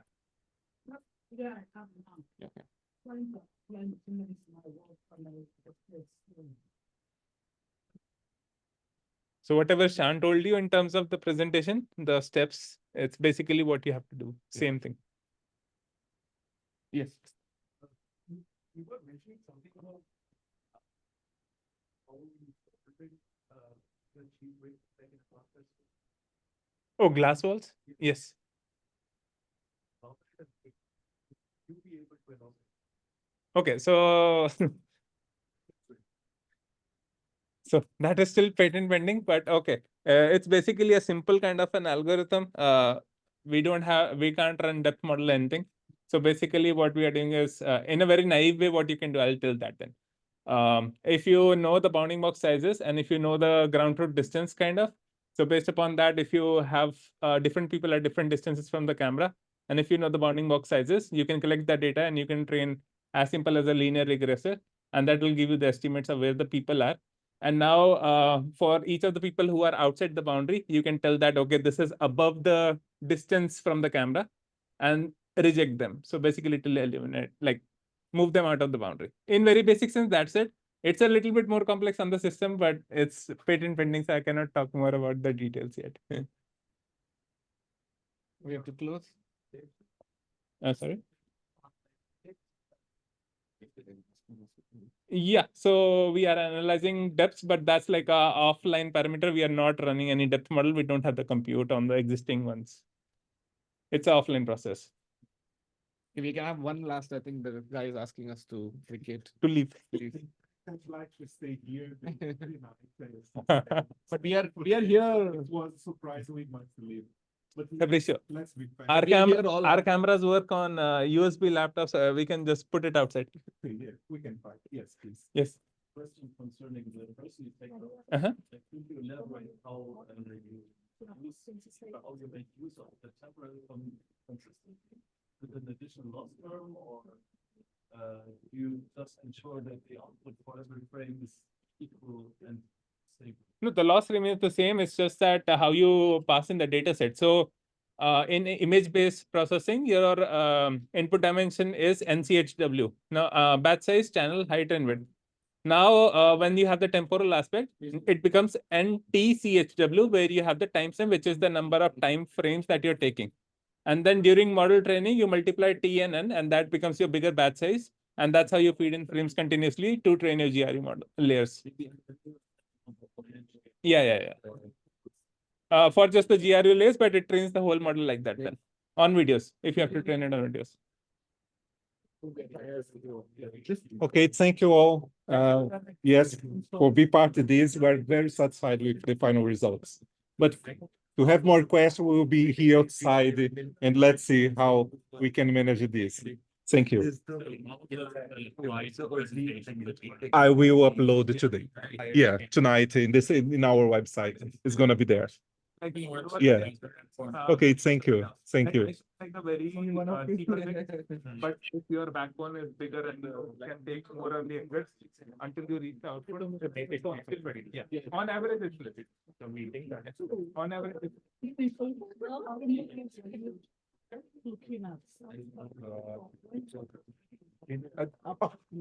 Hi. Okay. Yeah, thank you. Really enjoyed it. Yeah. Unfortunately, I had some to run. Yeah. Video Yes, please. Yes. Yeah, let me add you because I don't have. I saw you have a. Yeah. So I guess it's easier. And I'm gonna add you because I forgot my. QR.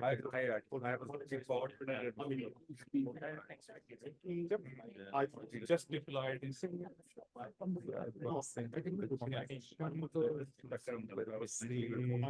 Yes, it's connected. But we can chat. Yes. Pleasure. My pleasure. Yeah. Yeah. Hello. Nice to meet you. Nice to meet you.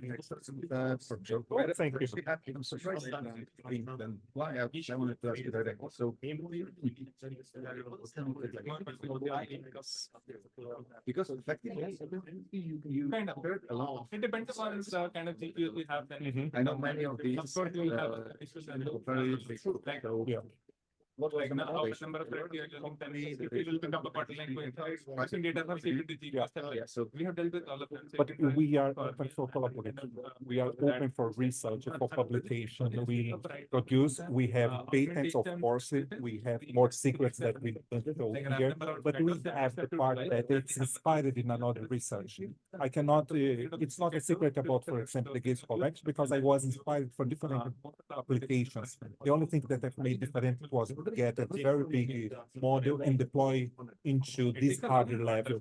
And basically, of this, it's like to show us as a research team, okay, although we work in a private company, yes, but for example, I'm also a teacher in a university. I got like funded for her scholarship. She is my student at the university and work with us in the company. Then we have a perspective of research as well. And basically because of this. the last thing is because we tried doing similar things, or maybe Really enjoyed your talk. Yeah. Looking at it from the perspective of this is external. You guys are so like so each of the layers so you say this is like thinking of it like a presentation of a team. Probably it also helps with sourcing talent, isn't it? Yeah. Because this way. By the way, I didn't know that Jabra is actually a That's what I'm here. It's for this. You didn't know that it's from Denmark. Most of people didn't know about the Jabra. Maybe people doesn't know about the Panacast. I guess very good opportunity in terms of advertising as well. Yeah, it was a lot of money because as you can see, the team is quite huge. Also, Lionel, it's not part from this group, but it's also from Jabra. This is the way that we can show Jabra for the board. Yes, very nice. Yeah. And the second part is videos. I think, but you mentioned something about like publishing them from the all of them tonight on our website. It will be there. It will say. Cool. Yes, I forgot to mention because I saw people taking photos like this. Okay, it's nice. Then I noted that I'm not gonna mention let people take these photos, but I will make a video. And finally, the last one. I'm from Intel, so then you know a lot about the things. I look back. The pictures of area. So what's before? No, because it is the one in our architecture. That when I arrive in the company, immediately it was there. But we are going to Qualcomm. We also have cameras above of them, and it's something internal for the hardware team. We only follow like the requirements. Got it. So basically, you had it, and it was just a request. Very interesting. Give us so these are all done using any of the segmentation. Give us experimentation. So then these are hardware courses. Hardware will only do after doing this whole thing. I'm not sure how they started for the vision, but based on this experience, we probably have much better. Wasn't isn't it? That is interesting. We have in fact it's a convolutional variant. Entire pipeline. We have different experience that we could show here. We only brought like because Elizabeth is quite active now as a of for example. Today we received an email from AG's CII, and she received the award for the best paper, best, and she's gonna receive the award in 1st of July, and it's quite new. Shame it's because it's a community, but people maybe it's interested in our process. Yeah, but, yeah, let's go. Yeah, let's go. I'd like to stay here for more time. Sorry for that. I'm head out to then Fabrizio. Yeah, thank you, Narcy. Yeah, thanks guys. Bye. Yeah, bye bye. No, I'm not preventing, but I'm being. I just want to say quick thanks. Oh,